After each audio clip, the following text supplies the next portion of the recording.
तो हेलो बच्चों, good evening सभी को, गुड इवनिंग, नमस्कार सभी को। तो क्या हाल चाल है सभी के? उम्मीद करते हैं सभी लोग बढ़िया से होंगे, स्वस्थ होंगे और मस्त होंगे। और आज की हमारी ये जो क्लास है, आज की इस क्लास में फिर से एक बहुत ही बेहतरीन टॉपिक होने वाला है। तो आप सभी प्यारे प्यारे बच्चों का स्वागत है इस क्लास में। आप सभी भविष्य के डॉक्टरों का स्वागत है इस क्लास में। तो good evening, good evening, good evening सभी को, गुड इवनिंग, प्यार भरा नमस्कार सभी को, बहुत सारा प्यार। और जल्दी से सब बच्चे क्लास में आ जाएं तो फिर हम लोग क्लास को करेंगे स्टार्ट।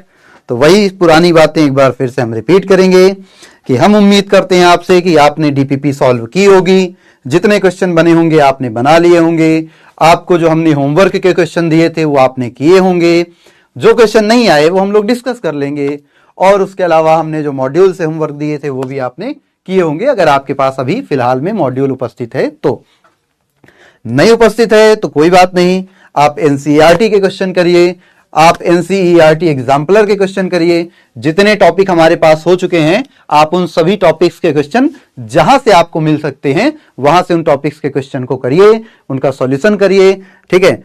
और ज्यादा से ज्यादा क्वेश्चन की प्रैक्टिस करते रहिए, ठीक है, ठीक है, ठीक है, ठीक है। तो आंसर करेक्ट है या रॉन्ग है पता नहीं, अभी हम बता देते हैं। वो जो कल क्वेश्चंस हमने दिए थे उन क्वेश्चंस के आंसर हम आपको बता देंगे। गुड इवनिंग आराध्या, नैना, मोहम्मद तौसीफ, गुड इवनिंग बेटा। तो बता देंगे अभी उनके बारे में भी। आसिफ, हाँ, ओके ओके। तो आप लोग बहुत ही प्यारे बच्चे हैं, आप अनुशासन के साथ मेहनत करते जाएंगे तो सफलता आपको मिलेगी। रोज की कहानी हमारी है ना, हाँ, 47-2 भी बताएंगे बिल्कुल। तो आपको क्या करते रहना है, अब रोज आपको हम थोड़ा सा 1 मिनट की कहानी सुनाते हैं ताकि आपके अंदर वो क्लास के लिए जो है उत्साह बना रहे, है ना। तो क्या करना है, आपको रेगुलरिटी के साथ पढ़ाई करते रहना है, अनुशासन में रहना है। और सबसे जरूरी चीज जो हमने पहली क्लास में बोली थी आज फिर से बोल रहे हैं, अच्छा खाना है, अच्छा सोना है ना, सबसे जरूरी है। अच्छे से पढ़ने के लिए समय पर सोना सबसे जरूरी है, समय पर उठना सबसे जरूरी है, और अच्छा पौष्टिक खाना खाना भी सबसे जरूरी है। सर, हम अच्छे से सोएंगे, अच्छे से जागेंगे, अच्छा खाएंगे तो हमारा शरीर स्वस्थ रहेगा, और शरीर स्वस्थ रहेगा तो मन स्वस्थ रहेगा, मन स्वस्थ रहेगा तो पढ़ने में मन लगेगा। और अगर हम थोड़ा सा भी बीमार पड़े और हमारे बीच में हमारे 2 दिन की भी पढ़ाई डिस्टर्बेंस हुई तो हमारा बैकलॉग तैयार हो जाएगा। और सर, हमारे पास जो समय है वो कम है तो हम बैकलॉग तैयार करने का रिस्क नहीं ले सकते। इसलिए बेटा क्या करना है, आपको अपने स्वास्थ्य का भी ध्यान रखना है। अच्छे से खाइए, अच्छे से सोइए, अच्छे से उठिए, सब हर चीज का एक निश्चित समय, और जीवन में अनुशासन, 2 चीजें करिए। और इतना करेंगे तो आप क्या करेंगे, आप बहुत आगे तक जाएंगे। ये लिख कर ले लीजिए, ठीक है। हाँ, तो इतनी बातों के दौरान लगभग सभी बच्चे आ चुके हैं। तो अब लगभग सभी बच्चे आ चुके हैं तो फिर हम लोग कहानी अपनी शुरू करेंगे, है ना। वो 2 मिनट की बातें जरूरी होती हैं, सब लोग आते जाते रहते हैं थोड़ा थोड़ा। तो सभी लोग आ चुके हो, क्लास को स्टार्ट किया जाए। जल्दी से बता दो सभी लोग कि अरे यार ये तो पेन ही उछल रही है, इसकी भी शरारतें बढ़ती जा रही हैं आजकल की। ये देखो, एक बार उठाए नहीं उठ रही, दोबारा उठाने पर फिर उठ रही। हाँ, 47 वाले क्वेश्चन सारे बताएंगे जो दिए थे ना, वो सारे क्वेश्चन आज की क्लास में डिस्कस होंगे, ठीक है। हाँ, सारे क्वेश्चन आज की क्लास में डिस्कस होंगे। हाँ, ये भी कह सकते हो कि भाई पढ़ाई तो आपका इन्वेस्टमेंट है ही है, पढ़ाई आपका इन्वेस्टमेंट है। एक बच्चे ने बहुत अच्छी बात कही, नाम निकल गया, आप ध्यान नहीं दे पाए, कि पढ़ाई को भी बिजनेस की तरह लो, है ना। कि डेली देखो कितना लॉस हुआ, कितना प्रॉफिट हुआ। तो जब प्रॉफिट देखोगे तो मन में अत्यंत खुशी का अनुभव होगा, और मन में जब अत्यंत खुशी होगी तो उस चीज को और करने की इच्छा जागेगी। और जब रोज देखोगे कितना लॉस हुआ तो उस लॉस को रिकवर करने के लिए और मेहनत करोगे। तो बिल्कुल सही कहा तुमने बेटा, पढ़ाई को भी अपने पर्सनल बिजनेस की तरह लो, कि जितना ज्यादा प्रॉफिट होगा उतना ज्यादा हमारे लिए फायदेमंद है, उतना ज्यादा मजा आएगी, और जितना लॉस होगा उस लॉस को रिकवर करने के लिए उतनी और मेहनत करनी पड़ेगी। तो बिल्कुल सही है, वैसे ही आप करिए। पढ़ाई आपका इन्वेस्टमेंट है, भविष्य के लिए अभी आपका किया गया निवेश है। और जितना ज़्यादा निवेश आप पढ़ाई में करेंगे, जितना ज़्यादा आप इन्वेस्टमेंट पढ़ाई में करेंगे, उतना ज़्यादा आपका भविष्य क्या होगा, सिक्योर रहेगा, उतना ज़्यादा आपका भविष्य सुरक्षित रहेगा, ठीक है। तो इसलिए मेहनत करते रहिए, पढ़ते रहिए, स्वस्थ रहिए और मस्त रहिए। आइए हम लोग शुरू करते हैं अपना आज की क्लास। और आज की क्लास में हम लोगों को वही कल से रिलेटेड कुछ टॉपिक्स पढ़ने हैं। जैसे कि हम लोगों ने कल आदर्श विलयन, अनादर्श विलयन पढ़े थे, थोड़ा सा और बातें कर लेते हैं। हम लोगों ने कल अनादर्श विलयन पढ़ा था ना, तो थोड़ा सा पहले इस पर ग्राफ इसका हम लोगों ने नहीं देखा था। हम यहां पे एक बार तुलनात्मक रूप से सारी चीजें बता दे रहे हैं ताकि आपको याद रहे। तुलनात्मक रूप से सारी चीजें हम बता दे रहे हैं, एक चार्ट टाइप बना दे रहे हैं। आदर्श विलयन, धनात्मक विचलन वाले अनादर्श विलयन वाले अनादर्श विलयन और ऋणात्मक विचलन वाले अनादर्श विलयन, इन चीजों के ऊपर हम लोगों ने कल बात की थी। इन तीनों के ऊपर हम लोगों ने कल चर्चाएं की थी। आज थोड़ा सा इनका एक संक्षेप में देख लेते हैं कहानी, है ना। संक्षेप में, शॉर्ट में इनकी कहानी देख लेते हैं ताकि हमारे लिए आसान रहे याद करना, ताकि हमारे लिए क्या रहे, आसान रहे इनको याद करना। ठीक, चलो।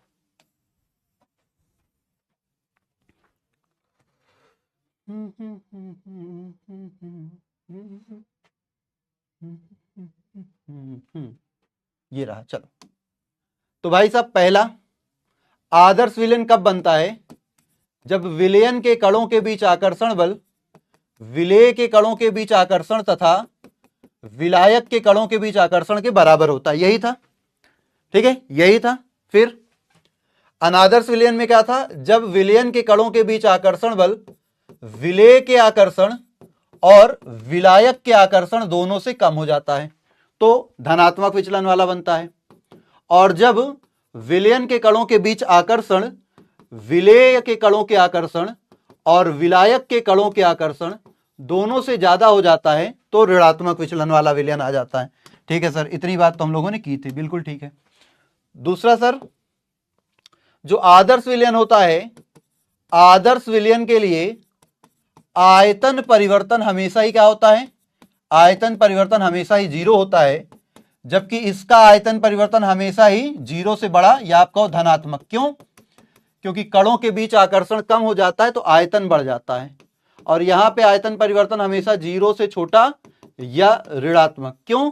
क्योंकि यहां पे आकर्षण बल बढ़ जाता है, यहां आकर्षण कम हो जाता है तो कणों के बीच दूरी बढ़ जाती तो आयतन बढ़ जाता है। यहां पे कणों के बीच आकर्षण बढ़ जाता है तो कणों के बीच दूरी कम हो जाती तो आयतन कम हो जाता है। ये हुई थी बात। फिर सर तीसरा, और बताइए बढ़िया सा पॉइंट। चलो बेटा तीसरा देखते हैं। तीसरा हमने देखा था एंथैल्पी परिवर्तन। भाई साहब, यहां पर ना कोई बंध बन रहा था और ना कोई बंध टूट रहा था, एंथैल्पी परिवर्तन भी 0 था। जबकि यहां पे एंथैल्पी परिवर्तन क्या था? क्योंकि यहां बंध टूट रहे हैं तो बंध टूटने पर ऊष्मा अवशोषित होती है, तो यहाँ पे एंथैल्पी परिवर्तन भी धनात्मक था।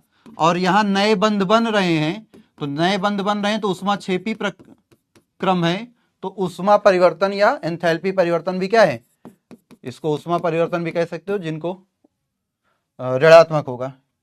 हिंदी में, शुद्ध हिंदी में जानना है। फिर भैया चौथा पॉइंट जो है, इससे शायद ना दिखे, कोई और रंग लेते हैं, रंग बिरंगा। ओके, व्हाइट से ही लिख देते हैं, व्हाइट भी तो अपना है। तो भाई साहब, ये फोर्थ पॉइंट, एंट्रोपी परिवर्तन। हमने कहा था जब भी किसी चीज को मिलाओगे तो मिश्रण में कणों की संख्या हमेशा बढ़ती है, और जहां पे कणों की संख्या बढ़ेगी वहां पे एंट्रोपी परिवर्तन हमेशा क्या होगा?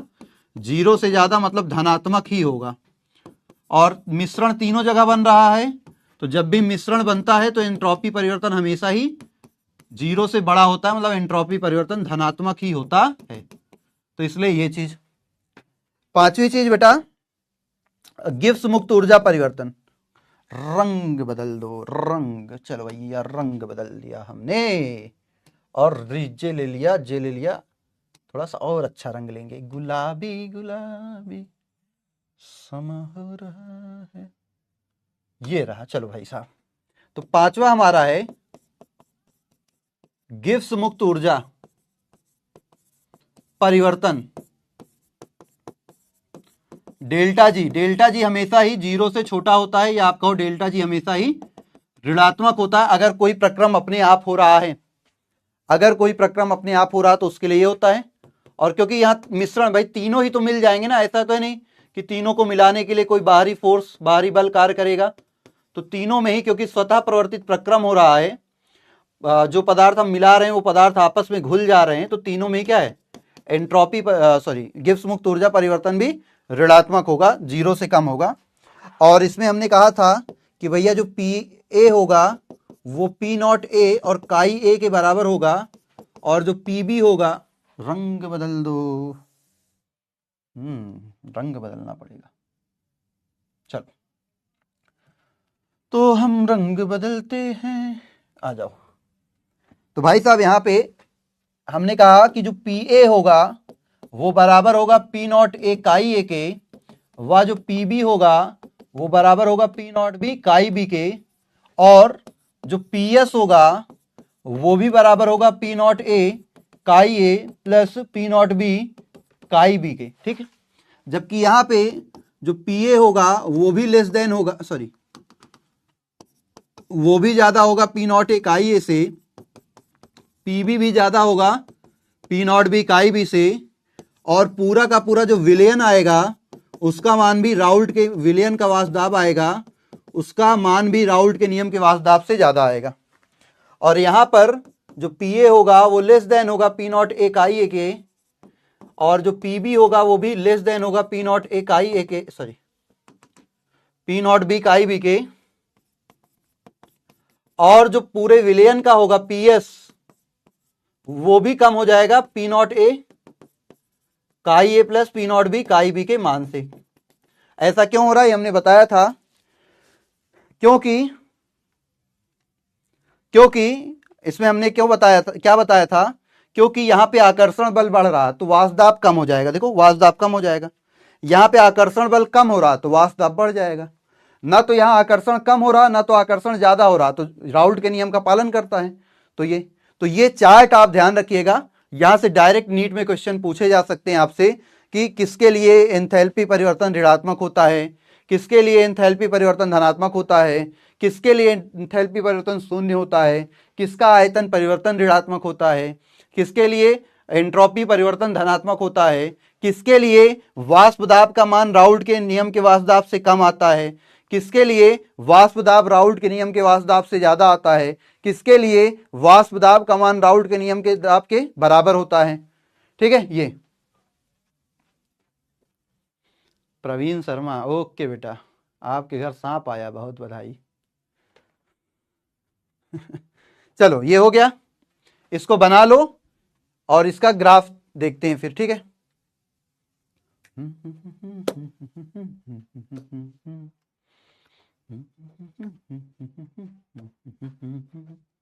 बोलो बोलो बोलो बोलो, बना लोगे? चलो आगे बढ़े, फिर ग्राफ देखा जाए। आओ बेटा ग्राफ देखते हैं, अब इनके ग्राफ देखते हैं, ठीक है। इसको बना लीजिएगा आप, नोट्स में आपको मिल जाएगा, बहुत ही काम का है। एंट्रोपी वाला सही है बेटा, एंट्रोपी देखो, एंट्रोपी वाला सही है, ये एंट्रोपी सही है, हर जगह सही है, हर जगह सही है ये एंट्रोपी। देखो बेटा ये डिफिनीशन कल की क्लास में लिखा हुआ है, वहां नोट से देख लेना, ठीक है। आओ देखते हैं बेटा, हमने बताया था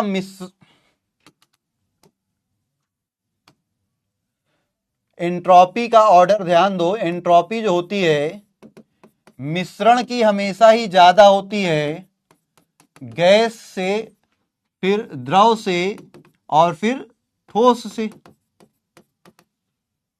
है ना। ये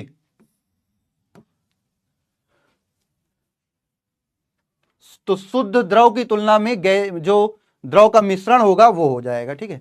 चलो अब इसका हम लोग ग्राफ देखेंगे, क्या देखेंगे? ग्राफ। अब इसका हम लोग ग्राफ देखेंगे, चलो इसको हटाते हैं, ग्राफ देखते हैं। थोड़ी देर के लिए चैट कर देते हैं ऑफ, जब तक हम लोग ग्राफ देखते हैं, फिर उसके बाद आगे बातें होंगी, ठीक है। चलो तो ग्राफ तीनों का कल हमने बताया ही था, तीनों का एक बार बना देते हैं यहां पे, मतलब आदर्श वाले का बताया था, अनादर्श वालों का उसी तरह देख लेते हैं। देखो यहां हमने कहा था कि काई ए बराबर 1 होगा तो काई बी बराबर 0 होगा, यहां काई ए 0 हो जाएगा और काई बी बराबर 1 हो जाएगा। काई ए पर जो अधिकतम मान होगा वो पी नॉट ए को दर्शाएगा, और काई बी वन पर जो अधिकतम मान होगा वो पी नॉट बी को दर्शाएगा, और इनको मिलाने वाली जो रेखाएं होंगी, इनको मिलाने वाली जो रेखाएं होंगी ये, ठीक है, इनको मिलाने वाली जो रेखाएं होंगी ये विलयन के वासदाब को दर्शाती हैं। ये पी एस बराबर पी नॉट ए और काई A plus P not B chi B को दर्शाती है। और आपका ये जो है ये रेखा दर्शा रही है पी बी बराबर P not B chi B को, और ये वाली रेखा दर्शा रही है पी ए बराबर पी नॉट ए काई ए को। ये आदर्श विलयन के लिए, किसके लिए? आदर्श विलयन। क्यों? क्योंकि आदर्श विलयन राउल्ट के नियम का पालन करते हैं। तो आपको हमने बताया था ये राउल्ट के नियम का ग्राफ था, तो ये आदर्श विलयन का ग्राफ हो जाएगा। अब देखो राउल्ट के नियम का ग्राफ कैसा जा रहा है, ऐसा ही जा रहा। यहां पे वही सेम चीजें करिए। काई ए अगर यहाँ 1 है तो काई बी यहाँ 0 होगा। यहाँ पे अगर काई ए 0 हो गया तो यहाँ पे काई बी 1 हो जाएगा। सेम चीज यहाँ भी, अगर काई ए यहाँ पे 1 है तो काई बी यहाँ पे 0 हो जाएगा। यहाँ पे अगर काई ए 0 हो गया तो काई बी यहाँ पे 1 हो जाएगा। इस कंडीशन में यहाँ पे क्या हो जाएगा, ध्यान दीजिएगा, ये वैल्यू पी नॉट ए, अधिकतम मान पी नॉट ए, और यहाँ पे इसका अधिकतम मान पी नॉट बी। तो जो राउल्ट के नियम का ग्राफ है, राउल्ट के नियम का ग्राफ ऐसे जाना चाहिए था, राउल्ट के नियम का ग्राफ ऐसे आना चाहिए था, है ना। ये राउल्ट के नियम का ग्राफ है। यहां पर भी देख लेते हैं, अधिकतम मान पी नॉट ए, यहाँ पे अधिकतम मान पी नॉट बी। तो राउल्ट के नियम का जो ग्राफ है वो ऐसे जाना चाहिए था, ऐसे ही जाना चाहिए था, है ना, कुछ ऐसा। लेकिन होता क्या है, हमने अभी कहा कि भैया धनात्मक विचलन वाले में, किसमें? धनात्मक विचलन वाले में जो पीए होता है वो कम हो जाता है किससे, सॉरी ज्यादा हो जाता है किससे? पी नॉट ए और काई ए से। और पीबी भी ज्यादा हो जाता है किससे? पी नॉट बी और काई बी से। और पीएस भी ज्यादा हो जाता है किससे? P not A chi A plus P not B chi B से। तो ये तो बराबर वाला है। अब अगर ज्यादा है, क्या करना है? ज्यादा जाना है। कैसा जाना बेटा?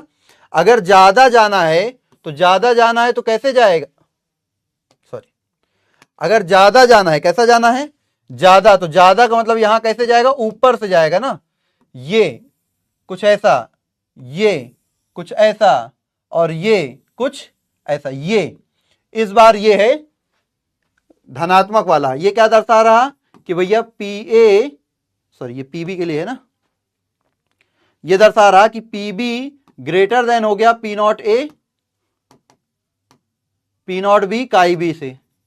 और ये दर्शा रहा कि पी ए ग्रेटर देन हो गया पी नॉट ए काई ए से। और ये दर्शा रहा कि ओवरऑल पी एस भी ज्यादा हो गया है P A plus P B से। इसी तरह यहां ऋणात्मक है तो भाई साहब यहां ऋणात्मक है तो यहां कैसे जाएगा? नीचे से जाएगा। यहां अगर ऋणात्मक है तो यहां कैसे जाएगा? नीचे से जाएगा।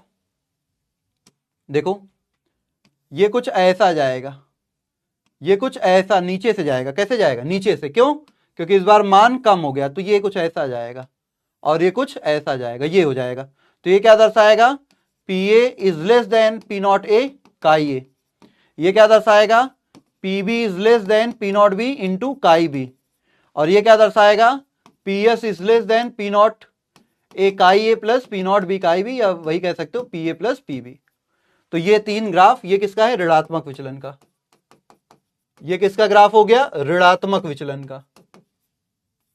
ये किसका है? धनात्मक का। ये किसका है? आदर्श का। ठीक है, तो ये तीनों ग्राफ है। अब आपके चैट थोड़ा सा खोल लिए जाएं, आप तुरंत बता दीजिए क्या ये बातें समझ में आई? क्या ये बातें समझ में आई बेटा? क्या ये बातें समझ में आ गई? क्या ये बातें समझ में आई? आप बताइए। चैट खुल गया बेटा, आप बताओ क्या ये बातें समझ में आ गई? सभी को क्लियर है? तो ये तीन ग्राफ है इसके। ठीक है, ठीक ठीक, तीन ग्राफ है। ओके ओके ओके ओके, चलिए बहुत अच्छी बात है, बहुत अच्छी बात है। अब इसके बाद हम लोग पढ़ेंगे स्थिर क्वाथी विलयन के बारे में। किसके बारे में? स्थिर क्वाथी। देखो ये राउल्ट के नियम देखो सुमित बेटा, जो लोग रिपीट कह रहे हैं, देखो ये राउल्ट के नियम का ग्राफ है, कल पढ़े थे। धनात्मक वाला कहता है कि हम राउल्ट के नियम से ज्यादा मान दिखाएंगे, तो राउल्ट के नियम से ज्यादा मान दिखाएंगे। हाँ बेटा तुमको समय दे रहे हैं ना समझने के लिए, चैट खोले देखो। हमने क्या कहा, ये राउल्ट के नियम का ग्राफ है जो बराबर जा रहा है, ठीक है, राउल्ट के नियम का ग्राफ है। अब दोबारा समझो, धनात्मक विचलन कहता है कि हम राउल्ट के नियम से ज्यादा दर्शाएंगे मान, तो भाई ये राउल्ट का नियम सीधी लाइन है, तो धनात्मक वाला इससे ज्यादा मान दर्शाएगा, ऊपर से जाएगा, धनात्मक वाला इससे ऊपर से जाएगा, धनात्मक वाला इसके ऊपर से जाएगा, ये हो गया। इसी तरीके से यहां पे देखो, जो ऋणात्मक मान है वो कहता है हम राउल्ट के नियम से कम मान दर्शाएंगे, तो राउल्ट के नियम से कम मान दर्शाएंगे, तो बेटा ये जो ऋणात्मक विचलन होगा इसमें क्या हो जाएगा, इसमें देखो ये राउल्ट का नियम सीधी लाइन इससे नीचे से जाएगा, ये नीचे जा रहा, ये नीचे जा रहा, ये नीचे जा रहा, बस खत्म हो गया। तो धनात्मक में ऊपर से बना दो, ऋणात्मक में नीचे से बना दो, खत्म हो गया क्वेश्चन, खत्म हो गई कहानी। चलो तो ये हो गया। अब हम लोग देखेंगे, आज का हमारा टॉपिक है स्थिर क्वाथी विलयन। अब पहले इसको समझ लें, यहां लिखा हुआ है, पहले समझ लें है क्या, फिर लिखे हुए पे बात करेंगे। पहले देखो, मान लो हमारे पास स्थिर क्वाथी विलयन की हम बात करने जा रहे हैं, ठीक है, स्थिर क्वाथी विलयन।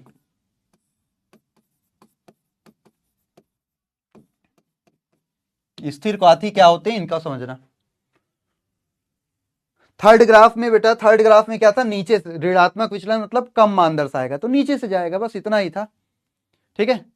जो थर्ड वाला पूछ रहे हो ना, ऋणात्मक का मतलब कम मान है तो नीचे से जाएगा, धनात्मक मतलब ज्यादा मान है तो ऊपर से जाएगा, और अगर नियम का पालन कर रहा तो बराबर जाएगा, बस यही था। चलो नेक्स्ट, ठीक है।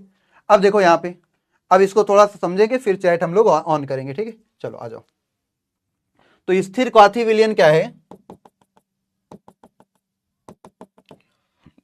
मान लो ये एक पदार्थ ए है जिसका क्वथनांक, इसका क्वथनांक मान लो है 80 डिग्री सेल्सियस, ठीक है सर। एक पदार्थ और है, द्रव है, ये हमारा द्रव ए था और ये हमारा द्रव बी है। मान लो इसका क्वथनांक है कुछ भी, मान लो 95 डिग्री सेल्सियस मान लो ये है। जब ए को अलग उबाला जाता है, ए जो है वो 80 डिग्री सेल्सियस ताप पे उबल रहा है। जब बी को अलग से उबाला जाता है तो बी मान लो 95 डिग्री सेल्सियस ताप पर बॉयल हो रहा, उबल रहा। इन दोनों को हमने मिला दिया, एक नया विलयन बनाया।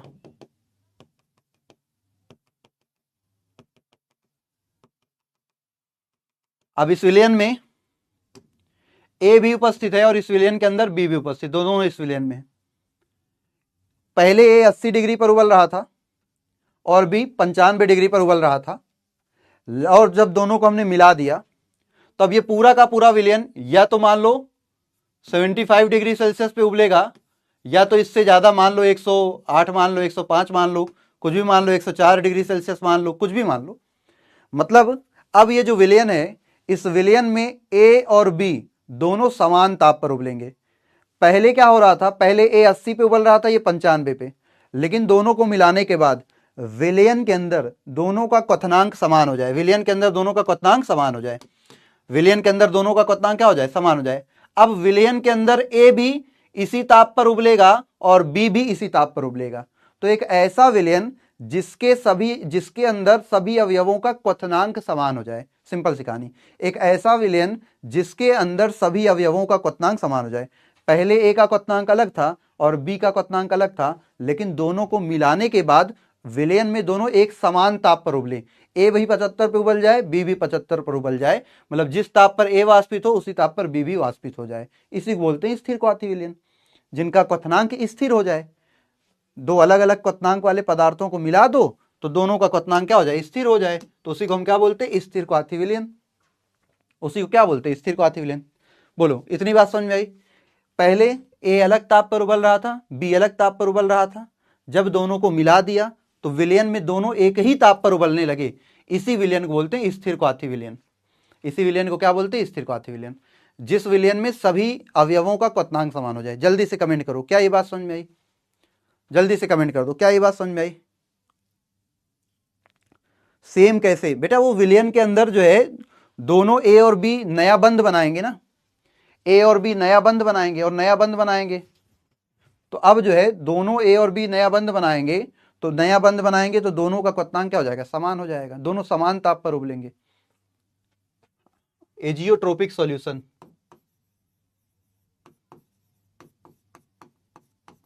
एजियोट्रोपिक सॉल्यूशन, स्थिर क्वाथी का मतलब एजियोट्रोपिक सॉल्यूशन।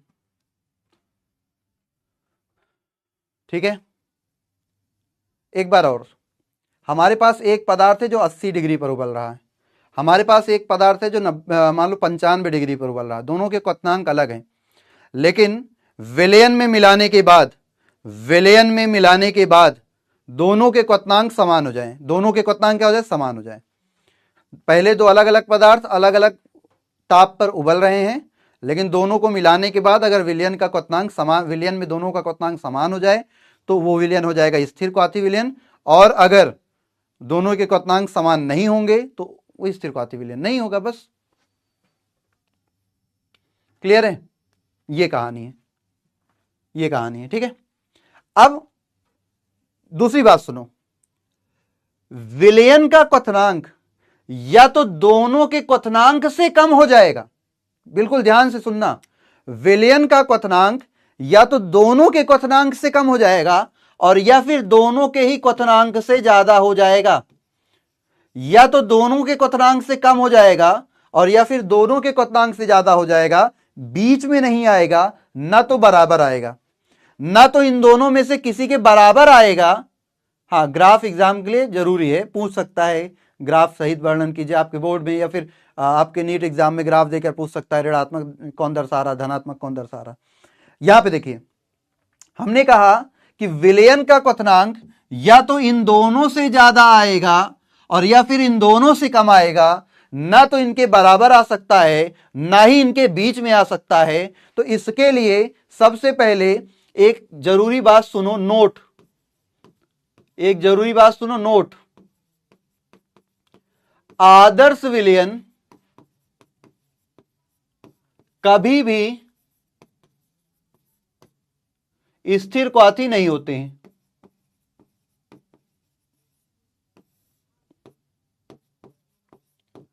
नहीं होते हैं। और दूसरा, अनादर्श विलयन ही, अनादर्श विलयन ही स्थिर क्वाथी होते हैं, अनादर्श विलयन ही स्थिर क्वाथी होते हैं। आदर्श विलयन कभी भी स्थिर क्वाथी नहीं होते। अनादर्श विलयन क्वथनांक का मतलब होता है बेटा कोई द्रव जिस ताप पर उबल जाए। किसी द्रव का वाष्प दाब जब वायुमंडलीय दाब के बराबर हो जाता है, जिस ताप पर किसी द्रव का वाष्प दाब वायुमंडलीय दाब के बराबर हो जाता है, उस ताप को बोलते हैं क्वथनांक।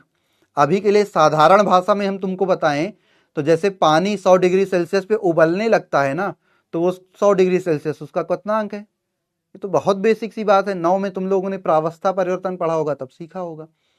जिस ताप पर कोई द्रव उबलने लगता है उसी को क्वथनांक बोलते हैं। बोलो बोलो बोलो बोलो, ठीक है।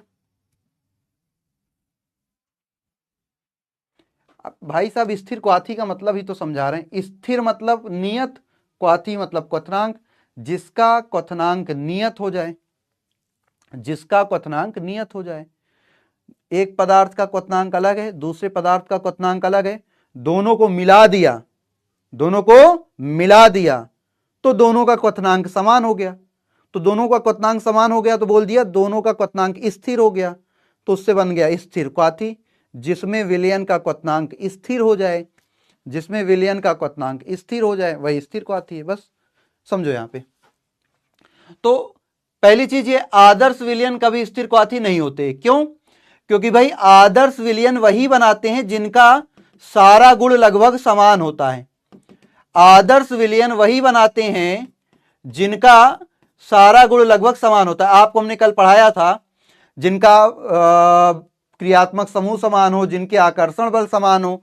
तो भैया अगर ए का आकर्षण मतलब ए का क्वथनांक 40 डिग्री होगा तो बी का क्वथनांक भी लगभग इसी के 40-41 डिग्री के करीब यही होगा।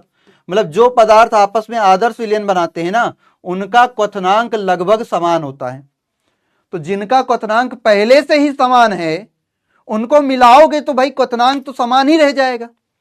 जिनका क्वथनांक पहले से ही समान है उनको मिलाओगे तो उनका क्वथनांक तो ऑलरेडी समान रह जाएगा।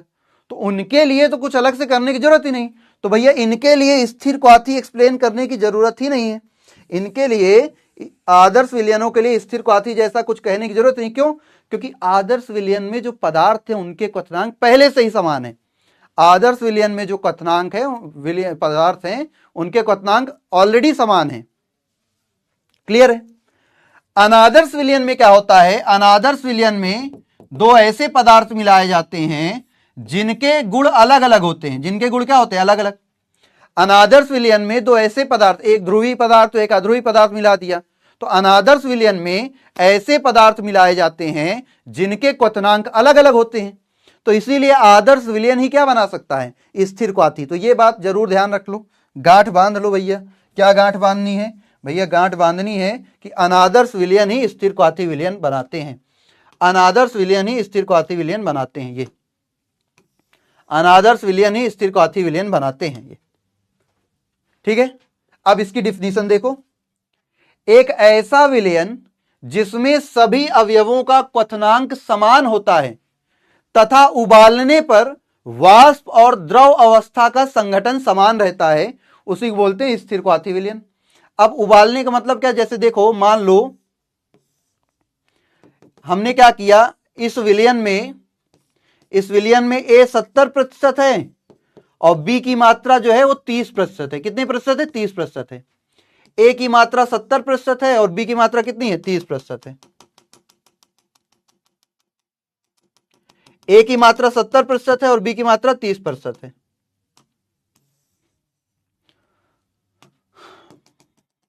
ये हमारे पास एक विलयन है जो कि स्थिर क्वाथी विलयन है। मान लो ये विलयन है, तो इसमें A 70% भाग में है और B की मात्रा 30% है और ये एक स्थिर क्वाथी विलयन है। कैसा विलयन बना रहा? स्थिर क्वाथी विलयन बना रहा। तो भाई साहब जब इसको उबालेंगे ना, तो उबालेंगे तो इसकी वाष्प भी तो बनेगी। अगर हम इसको उबालते हैं तो इसकी वाष्प भी तो बनेगी। अगर इस विलयन को उबालेंगे तो इसकी वाष्प भी तो बनेगी, ये वाष्प। तो संघटन ना बदलने का मतलब है कि द्रव अवस्था में जितना मात्रा हो, इस वाष्प में भी A जो है वो 70% मात्रा रहे और B की मात्रा क्या हो? 30% रहे। मतलब द्रव अवस्था में जो संघटन है, अगर द्रव अवस्था में A 70% और B 30% था, तो वाष्प में भी 70% A का होना चाहिए, 30% B का होना चाहिए।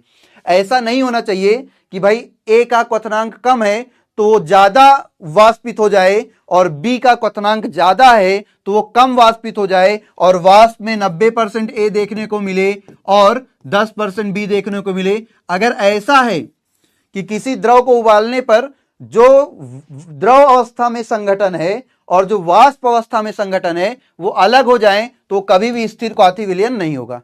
स्थिर क्वाथी वही होगा जिसका द्रव अवस्था में जो संघटन है वही वाष्प अवस्था में संघटन हो। मतलब द्रव अवस्था में जो मात्राएं हो वही मात्राएं वाष्प में भी A और B की देखने को मिलनी चाहिए। तो यही यहां पे डिफिनीशन है कि भाई साहब एक ऐसा विलयन जिसमें सभी अवयवों का क्वथनांक समान होता है और उबालने पर उनका वाष्प और द्रव अवस्था का संघटन क्या होता है? समान रहता है, स्थिर क्वाथी विलयन कहलाते हैं। क्या कहलाते हैं? स्थिर क्वाथी विलयन कहलाते हैं। क्लियर है बेटा? क्लियर है? जल्दी से कमेंट कर दो क्लियर है, फिर आगे बढ़ें। अब हमारा स्थिर क्वाथी विलयन भी दो तरह का होता है। स्थिर क्वाथी विलयन भी दो तरह का होता है, एक न्यूनतम क्वथनांक स्थिर क्वाथी और एक अधिकतम क्वथनांक स्थिर क्वाथी। अच्छा, एक और चीज समझो, अभी हमने एक और पॉइंट बताया, तुम लोगों ने उसका कारण नहीं पूछा, हम उसका कारण बता के तुमसे आंसर भी दे देते हैं। तुम लोग तो पूछते नहीं, तो हम उसका कारण बता के तुमसे आंसर भी पूछ लेते हैं, मतलब पूछ लेते हैं। हमने एक पॉइंट कही थी कि भैया जो स्थिर क्वाथी होगा इसका क्वथनांक या तो दोनों से ज्यादा होगा और या फिर इन दोनों से कम होगा। तो सर ऐसा क्यों होता है? स्थिर क्वाथी में क्वथनांक या तो दोनों से ज्यादा होता है या तो दोनों से ही कम होता है। सर ऐसा क्यों होता है? सर ऐसा क्यों होता है? तो इसको समझिएगा ऐसा क्यों होता है। ध्यान से समझो, हमने कहा अनादर्श विलयन ही स्थिर क्वाथी होते हैं, अनादर्श विलयन ही स्थिर क्वाथी होते हैं, अनादर्श विलयन ही स्थिर क्वाथी होते हैं। तो भाई साहब अनादर्श विलयन कितने होते हैं? दो तरह के ना, एक वो जो धनात्मक विचलन दर्शाता है और एक वो जो ऋणात्मक विचलन दर्शाता है। और आपको बहुत अच्छे से पता है कि भाई साहब धनात्मक विचलन वाले विलयन का जो आकर्षण बल है वो विलेय से भी कम होता है और विलायक से भी कम होता है। ऋणात्मक विचलन वाले में जो आकर्षण बल है वो विलेय से भी ज्यादा होता है और विलायक से भी ज्यादा होता है। इतनी बात तो आपने सीखी है अभी, ये बात आप बचपन से जानते हो, वही बचपना जो अभी आपका कुछ देर पहले और कल की क्लास में बीता हुआ है। तो उस बचपन की बात में हमने आपको ये बात सिखाई है कि भाई धनात्मक विचलन वाले विलयन का, धनात्मक विचलन वाले विलयन का जो क्या होता है आकर्षण बल है वो विलेय और विलायक दोनों से कम होता है, जबकि ऋणात्मक विचलन वाले का दोनों से ज्यादा होता है। तो भाई साहब एक बात बताइए, अगर विलयन का आकर्षण बल विलेय से भी कम है और विलायक से भी कम है तो भाई साहब विलयन का क्वथनांक भी तो विलेय और विलायक दोनों से ही कम होगा। अगर विलयन के कणों के बीच आकर्षण बल विलेय और विलायक दोनों से कम है तो भाई साहब विलयन दोनों से कम ताप पर ही ना उबल जाएगा। सेम कंडीशन, अगर विलयन के कणों का आकर्षण बल विलेय और विलायक दोनों से ज्यादा है, अगर विलयन के कणों का आकर्षण बल विलेय और विलायक दोनों से ज्यादा है तो भाई मेरे ये बताओ क्या विलयन का क्वथनांक विलेय और विलायक दोनों से ज्यादा नहीं होगा? जब विलयन के कण दोनों से ज्यादा मजबूती से बंधे हैं तो विलयन के कणों को अलग करने के लिए इन दोनों से ज्यादा ऊर्जा देनी पड़ेगी, इन दोनों से ज्यादा ना ताप देना पड़ेगा। तो भाई स्थिर क्वाथी दो ही हो सकते हैं, या तो जिनमें आकर्षण बल पहले से ज्यादा हो जाए, तो पहले से आकर्षण ज्यादा तो क्वथनांक दोनों से ज्यादा, और या फिर आकर्षण पहले दोनों से कम हो जाए तो पहले दोनों से कम हो जाएगा तो क्वथनांक भी पहले दोनों से कम। बस यही रीजन होता है, बस यही रीजन होता है। तो एक बार हम फिर से आपको सारी कहानी समझा देते हैं। पहली चीज समझिए, स्थिर क्वाथी विलयन, दो अलग अलग क्वथनांक, एकदम ध्यान से सुनो, प्यार समझो, जो रिपीट कर रहे हैं उनके लिए हम बोल रहे हैं बस, ठीक है? एक बार ध्यान से समझ लो। दो अलग अलग क्वथनांक वाले पदार्थों को मिलाने के बाद विलयन के अंदर दोनों का क्वथनांक समान हो जाता है तो ऐसे विलयन को बोलते हैं स्थिर क्वाथी विलयन। अलग अलग क्वथनांक वाले पदार्थों को मिलाने के बाद विलयन के अंदर दोनों का क्वथनांक समान हो जाता है तो उसको बोलते हैं स्थिर क्वाथी विलयन। पहली कहानी। स्थिर क्वाथी विलयन में जो क्वथनांक होगा या तो दोनों पदार्थों से ज्यादा या तो दोनों पदार्थों से कम, बीच में यह बराबर नहीं हो सकता। दूसरी कहानी, क्यों नहीं हो सकता हमने बता दिया, या तो आकर्षण बल विलेय विलायक दोनों से कम हो जाएगा तो क्वथनांक भी दोनों से कम, या तो आकर्षण बल विलेय विलायक दोनों से ज्यादा हो जाएगा तो क्वथनांक भी दोनों से ज्यादा हो जाएगा, ठीक है? ओके। फिर हमने कहा कि स्थिर क्वाथी विलयन को जब उबालते हो तो द्रव अवस्था और वाष्प अवस्था दोनों, द्रव अवस्था और वाष्प अवस्था दोनों के संघटन समान होते हैं। मतलब द्रव अवस्था में अगर A 70% है और B 30% है तो जब इनको उबालने पर इनकी जो वाष्प बनेगी उस वाष्प में भी A 70% और B 30% होना चाहिए। मतलब जो द्रव अवस्था में जितनी मात्राएं हैं उतनी ही मात्राएं वाष्प अवस्था में दिखें तो मतलब हमारा ये जो विलयन है ये स्थिर क्वाथी विलयन है। अब हमने कहा स्थिर क्वाथी विलयन दो तरह का होगा। स्थिर क्वाथी विलयन दो तरह का होगा, एक न्यूनतम क्वथनांक स्थिर क्वाथी और एक अधिकतम क्वथनांक स्थिर क्वाथी। एजियोट्रोपिक सॉल्यूशन बोलते हैं इसको, ठीक है? चलो नेक्स्ट। अब हम बात करेंगे न्यूनतम क्वथनांक स्थिर क्वाथी होता क्या है सर। मिनिमम बॉइलिंग एजियोट्रोप क्या होता है सर? तो अभी हमने बताया ऐसा विलयन जिसका स्थिर क्वथनांक विलेय तथा विलायक, या ऐसे कह दो सभी अवयवों के क्वथनांक से, सभी अवयवों के क्वथनांक से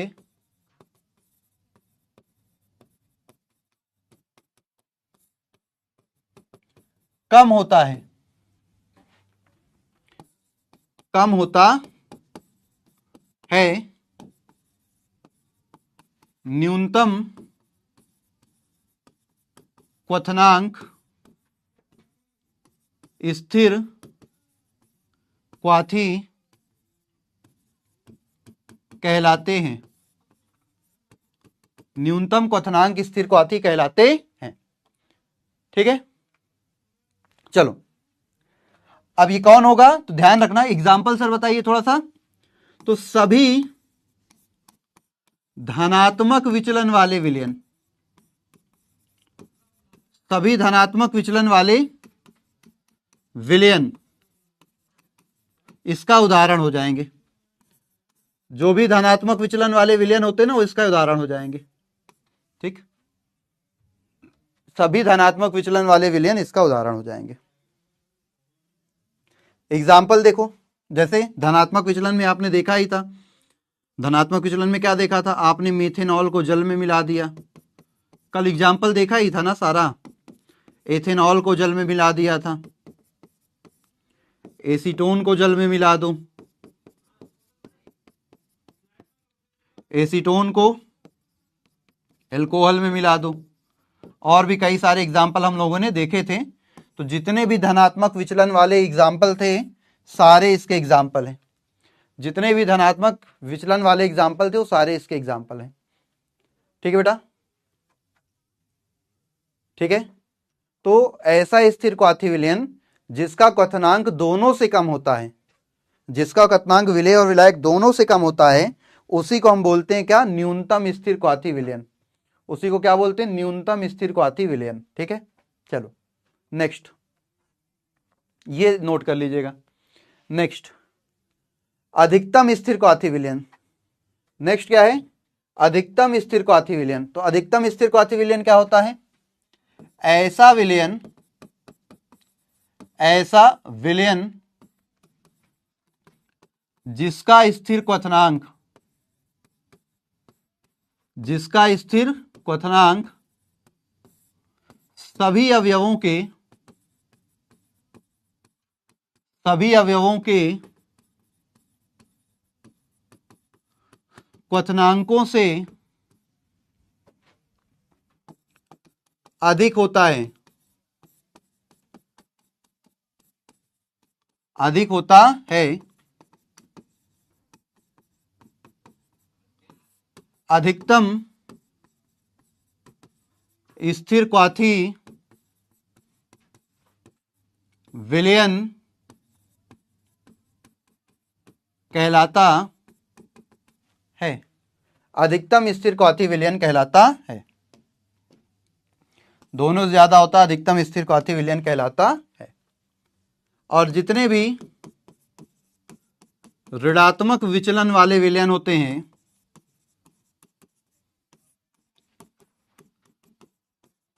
जितने भी ऋणात्मक विचलन वाले अनादर्श विलयन होते हैं वही इसके उदाहरण हैं, वही इसके क्या हैं, उदाहरण है, वही इसके एग्जाम्पल है।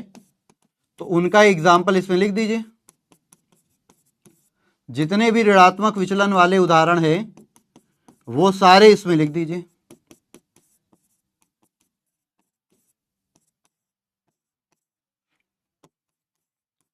जितने भी ऋणात्मक विचलन वाले उदाहरण हैं वो सारे इसमें लिख दीजिए।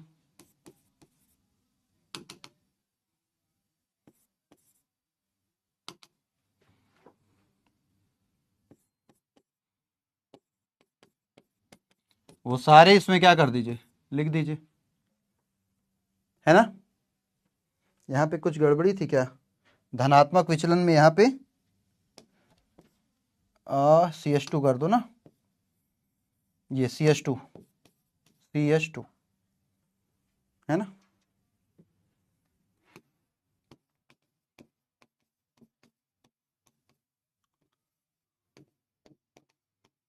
ये सारे धनात्मक के उदाहरण, ये सारे ऋणात्मक के उदाहरण। और उदाहरण देखो, CH3CO CH3 को CHCl3 में मिला दो, ये भी।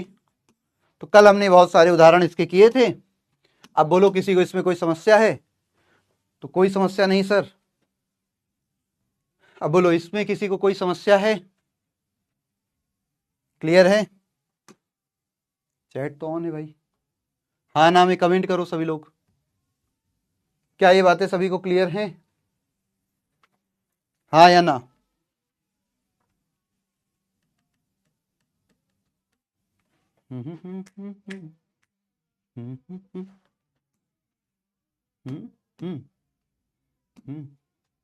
हाँ ओके, क्लियर है बेटा? चलो हाँ, NaCl H2O भी ले सकते हैं। NaCl और H2O भी इसमें ले सकते हैं। NaCl और H2O भी ऋणात्मक विचलन दर्शाएगा। ठीक है, चलो ओके। तो ये आपका यहां से जो आदर्श विलयन, स्थिर क्वाथी विलयन, अनादर्श विलयन, सारी कहानी हो गई समाप्त। अब आज हम लोग शुरू करेंगे, हाँ अब आज हम लोग शुरू करेंगे अपना नया टॉपिक, जो कि हमारा क्या होगा, अभी हम लोग पढ़ेंगे आदर्श विलयन, अणुसंख्य गुण वगैरह के बारे में। और फिर उसके बाद जो है हम लोग पढ़ेंगे बेटा किसके बारे में, फिर उसके बाद हम लोग पढ़ेंगे क्वेश्चन देखेंगे। लास्ट क्लास के जो क्वेश्चन आपसे नहीं हुए थे वो क्वेश्चन भी हम देखेंगे, ठीक है। और कुछ क्वेश्चन भी फिर देखेंगे। पहले ये टॉपिक क्लियर कर लें, कुछ टॉपिक देखते हैं, फिर उसके बाद क्वेश्चन भी करेंगे, ठीक। लास्ट क्लास के भी जो क्वेश्चन थे उनको भी करेंगे। चलो हाँ, सब हिमांक अवनमन वगैरह वो सारी कहानियां आएंगी। तो आज हम लोग जो पढ़ने जा रहे हैं टॉपिक, बहुत ही प्यारा टॉपिक, और ध्यान दो इसके क्वेश्चन आपको 100% मिलते ही हैं। यहां से क्वेश्चन बनने के बहुत ज्यादा चांसेस रहते हैं। यहां से क्वेश्चन बनने के बहुत ज्यादा चांसेस रहते हैं, इसलिए इसको ध्यान से समझना। क्या करना बेटा, बिल्कुल ध्यान से मन लगा के, आंख कान नाक जो जो खोल सको सब जगह बढ़िया एकदम ध्यान से मन लगा के सुनना। तो अणुसंख्य गुण क्या होते हैं? नाम में ये अणुसंख्य, अणुसंख्य मतलब अणुओं की संख्या पे निर्भर करने वाला। अणुसंख्य मतलब अणुओं की संख्या पे निर्भर करने वाला। किसके अणुओं की संख्या? तो बेटा विलेय अणुओं की संख्या। कौन से अणुओं की संख्या? विलेय अणुओं की संख्या। कौन से अणुओं की संख्या? विलेय अणुओं की संख्या। तो किसी विलयन के वे गुण जो विलेय अणुओं की संख्या पर निर्भर होते हैं। किसकी संख्या पर? विलेय के अणुओं की संख्या पर निर्भर होते हैं, ना कि उनकी आकार पर, ना उनकी आकृति पर, किसी पर निर्भर नहीं होते। विलेय का अणु कितना बड़ा है, कितना छोटा है, कितना मोटा है, कितना पतला है, इस चीज से अणुसंख्य गुण को कोई फर्क नहीं पड़ता। कितना ज्यादा है, कितना कम है, इस चीज से फर्क पड़ता है। तो संख्या से फर्क पड़ता है, आकार या आकृति से नहीं। तो हम क्या बोलेंगे, किसी विलयन के वे गुण, किसी विलयन के वे गुण जो विलयन में उपस्थित, जो विलयन में उपस्थित विलेय अणुओं की, जो विलयन में उपस्थित विलेय अणुओं की संख्या पर निर्भर होते हैं। किस पे निर्भर होते हैं बेटा? संख्या पर। संख्या पर निर्भर होते हैं, ना कि उनके आकार, आकृति या प्रकृति पर। आकार, आकृति या प्रकृति पर। तो किसी विलयन के वे गुण जो विलयन में उपस्थित विलेय अणुओं की संख्या पर क्या होते हैं? निर्भर होते हैं। अरे यार गुरुजी आप भी ऐसा लिख देते हैं कि बाद में हम भी कंफ्यूज आ जाएं कि लिखे क्या थे। तो विलेय अणुओं की संख्या पर निर्भर होते हैं, ना कि उनकी आकार, आकृति या प्रकृति पर। अणुसंख्य गुण कहलाते हैं। अणुसंख्य गुण कहलाते हैं। विलेय के अणुओं की संख्या पर निर्भर होने वाले गुण अणुसंख्य गुण कहलाते हैं। भैया ये जो कोलिगेटिव वर्ड है ना, यही वर्ड बड़ा खतरनाक है। कोलिगेटिव वर्ड दो वर्ड से मिलकर बना हुआ है, को प्लस लिगेट। को मतलब होता है साथ, और लिगेट मतलब होता है समूह। तो वे गुण जो समूह की संख्या पर निर्भर करें, समूह पर। समूह कब बड़ा होगा? जब संख्या ज्यादा होगी तो समूह बड़ा होगा, संख्या कम होगी तो समूह छोटा हो जाएगा। जब समूह बड़ा होगा, कब बड़ा होगा? जब संख्या ज्यादा होगी। 100 लोग हैं तो बड़ा समूह है, 10 लोग हैं तो छोटा समूह है, 100 लोग हैं तो बड़ा समूह है, 10 लोग हैं तो छोटा समूह है, 20 लोग हैं तो और बड़ा है, 30 लोग हैं तो और बड़ा है, 40 है तो और बड़ा है। जितने ज्यादा लोग उतना बड़ा समूह, जितने ज्यादा लोग उतना बड़ा समूह, जितना बड़ा समूह उतना ज्यादा गुण, जितना बड़ा समूह उतना ज्यादा गुण। बस इतनी सी बात है। सर प्यारे बच्चों को मोटिवेशन दीजिए। मोटिवेशन के लिए क्या ही बताएं। अभी अभी अर्जुना में एक शायरी सुना के आए थे, तुम लोग को भी सुना देते हैं, ठीक है? अभी वही शायरी तुम लोग को भी रिपीट कर देते हैं। ये जो प्यार मोहब्बत की कहानी चलाते रहते हो ना तुम लोग, बहुत कलाकार हो, तो सुनो तुम ही लोग के लिए ये जो प्यार मोहब्बत वाले ये मैसेज करते रहते हैं ना, और तुम ही लोग के लिए एक शायरी है, सुना दें? सुना दिया जाए? सुना दिया जाए, हाँ या ना? चलो चलो, हाँ तो सुनो, सुन लो, तुम्हारी लोग के लिए है, पढ़ाई में ध्यान लगा लो। कि सूर्य बनो कुछ रातों का जुगनू बनने से क्या होगा, भंवरे बनिए फूलों की खुशबू बनने से क्या होगा। सूर्य बनो कुछ रातों का जुगनू बनने से क्या होगा, मतलब जैसे जुगनू होता है ना, उसकी जिंदगी बहुत छोटी होती है, थोड़ी सी देर चमक उत्पन्न करता है फिर मर जाता है, लेकिन सूरज क्या होता है, हमेशा चमकता रहता है। तो वैसे ही तुम लोग को भी बनना है क्या, कि सूर्य बनो कुछ रातों का जुगनू बनने से क्या होगा, ठीक है? भंवरे बनिए फूलों की खुशबू बनने से क्या होगा। फूलों की खुशबू कुछ समय तक रहती, फिर फूल खत्म तो उसकी खुशबू खत्म। लेकिन भंवरा क्या है, जो हर फूल की खुशबू को अपने अंदर एकत्र कर लेता है ना? भंवरा क्या है, हर फूल की खुशबू का आनंद लेता है, ठीक है? तो सूर्य बनो कुछ रातों का जुगनू बनने से क्या होगा, भंवरे बनिए फूलों की खुशबू बनने से क्या होगा। मतलब फूल जो है वो क्षणिक हैं, जबकि भंवरा जो है वो क्या है, वो काफी समय तक जीवित रहता है ना। तो सूर्य बनो कुछ रातों का जुगनू बनने से क्या होगा, भंवरे बनिए फूलों की खुशबू बनने से क्या होगा। प्रेम करो इस धरती से आजाद बनो अशफाक बनो, प्रेम करो इस धरती से आजाद बनो अशफाक बनो। अरे लैलाओं के चक्कर में मजनू बनने से क्या होगा, ठीक है? लैलाओं के चक्कर में मजनू बनने से क्या होगा। तो भाई साहब पढ़ाई में ध्यान लगा लो, ये जो मजनूगिरी है छोड़ दो, ये काम नहीं आएगी, ये काम नहीं आएगी। पढ़ाई कर लो, जीवन में पढ़ाई ही सबसे ज्यादा जरूरी है ना? सूर्य की तरह चमको, बिल्कुल जुगनू की तरह नहीं, सूर्य की तरह चमको, समझ रहे हो? हाँ चलो चलो,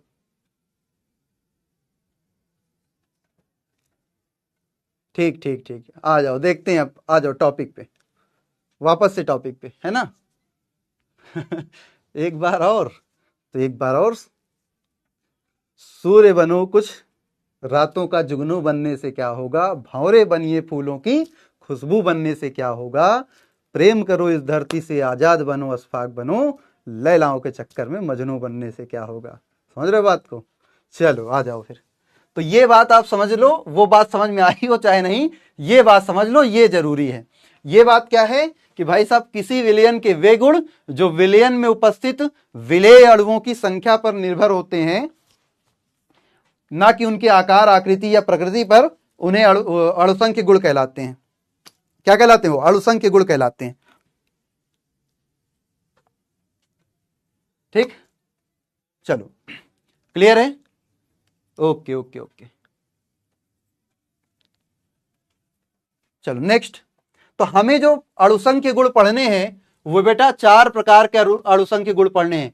वाष्प दाब का आपेक्षिक अवनमन, एक तो पहला क्या है, वाष्प दाब का आपेक्षिक अवनमन, relative lowering of vapour pressure, relative lowering of vapour pressure, relative lowering of vapour pressure, फिर क्वथनांक उन्नयन, elevation in boiling point, elevation in boiling point, फिर बेटा अगला है हिमांक अवनमन, मतलब depression in freezing point, depression in freezing point, freezing point, फिर बेटा परासरण दाब होता है ऑस्मोटिक प्रेशर, ऑस्मोटिक प्रेशर, ये ऑस्मोटिक प्रेशर, ये असर हो जाएगा तो भैया उनका फायदा, और नहीं असर होगा तो हमारा नुकसान क्या। न्यूमेरिकल होगा इसके बाद, न्यूमेरिकल भी है बेटा, पहले कुछ टॉपिक कर लें फिर न्यूमेरिकल भी। देखो ये कल वाले भी न्यूमेरिकल्स हैं, अभी इनको भी करेंगे, है ना, सब करेंगे। सब्र रखो, सब्र रखो, सब्र का फल मीठा। असर होगा तो ठीक, नहीं होगा तो ठीक। असर होगा तो तुम अपना भविष्य सुधार लोगे, और नहीं असर होगा तो हमारा क्या बिगाड़ लोगे, है ना। असर होगा तो जिंदगी सुधार लोगे, और नहीं असर होगा तो दूसरे की जिंदगी पर क्या ही प्रभाव डाल लोगे, बोलो, कुछ नहीं होगा ना ऐसा। चलो नेक्स्ट, चलो, तो ये चार हैं जिनके बारे में हमें पढ़ना है। तो आज हम लोग, हाँ, अशफाक उल्लाह खां और चंद्रशेखर आजाद से ही, आजाद और अशफाक का तात्पर्य उन्हीं से था, जो आपके कौन है, स्वतंत्रता सेनानी थे, उन्हीं से था। अब हम लोग बात करेंगे वाष्प दाब के। पहला हम लोग अणुसंख्य गुण पढ़ेंगे। पहला अणुसंख्य गुण कौन सा है, वाष्प दाब का आपेक्षिक अवनमन। तो भाई साहब आइए देखते हैं वाष्प दाब के आपेक्षिक अवनमन की बात, वाष्प दाब के आपेक्षिक अवनमन की बात। और उसमें सबसे पहले हम पढ़ेंगे वाष्प दाब का अवनमन। पहले तो हम पढ़ेंगे वाष्प दाब का अवनमन, lowering of vapour pressure, lowering of vapour pressure. पहले हम क्या पढ़ेंगे, वाष्प दाब का अवनमन पढ़ेंगे। पहले क्या पढ़ेंगे बेटा, वाष्प दाब का अवनमन।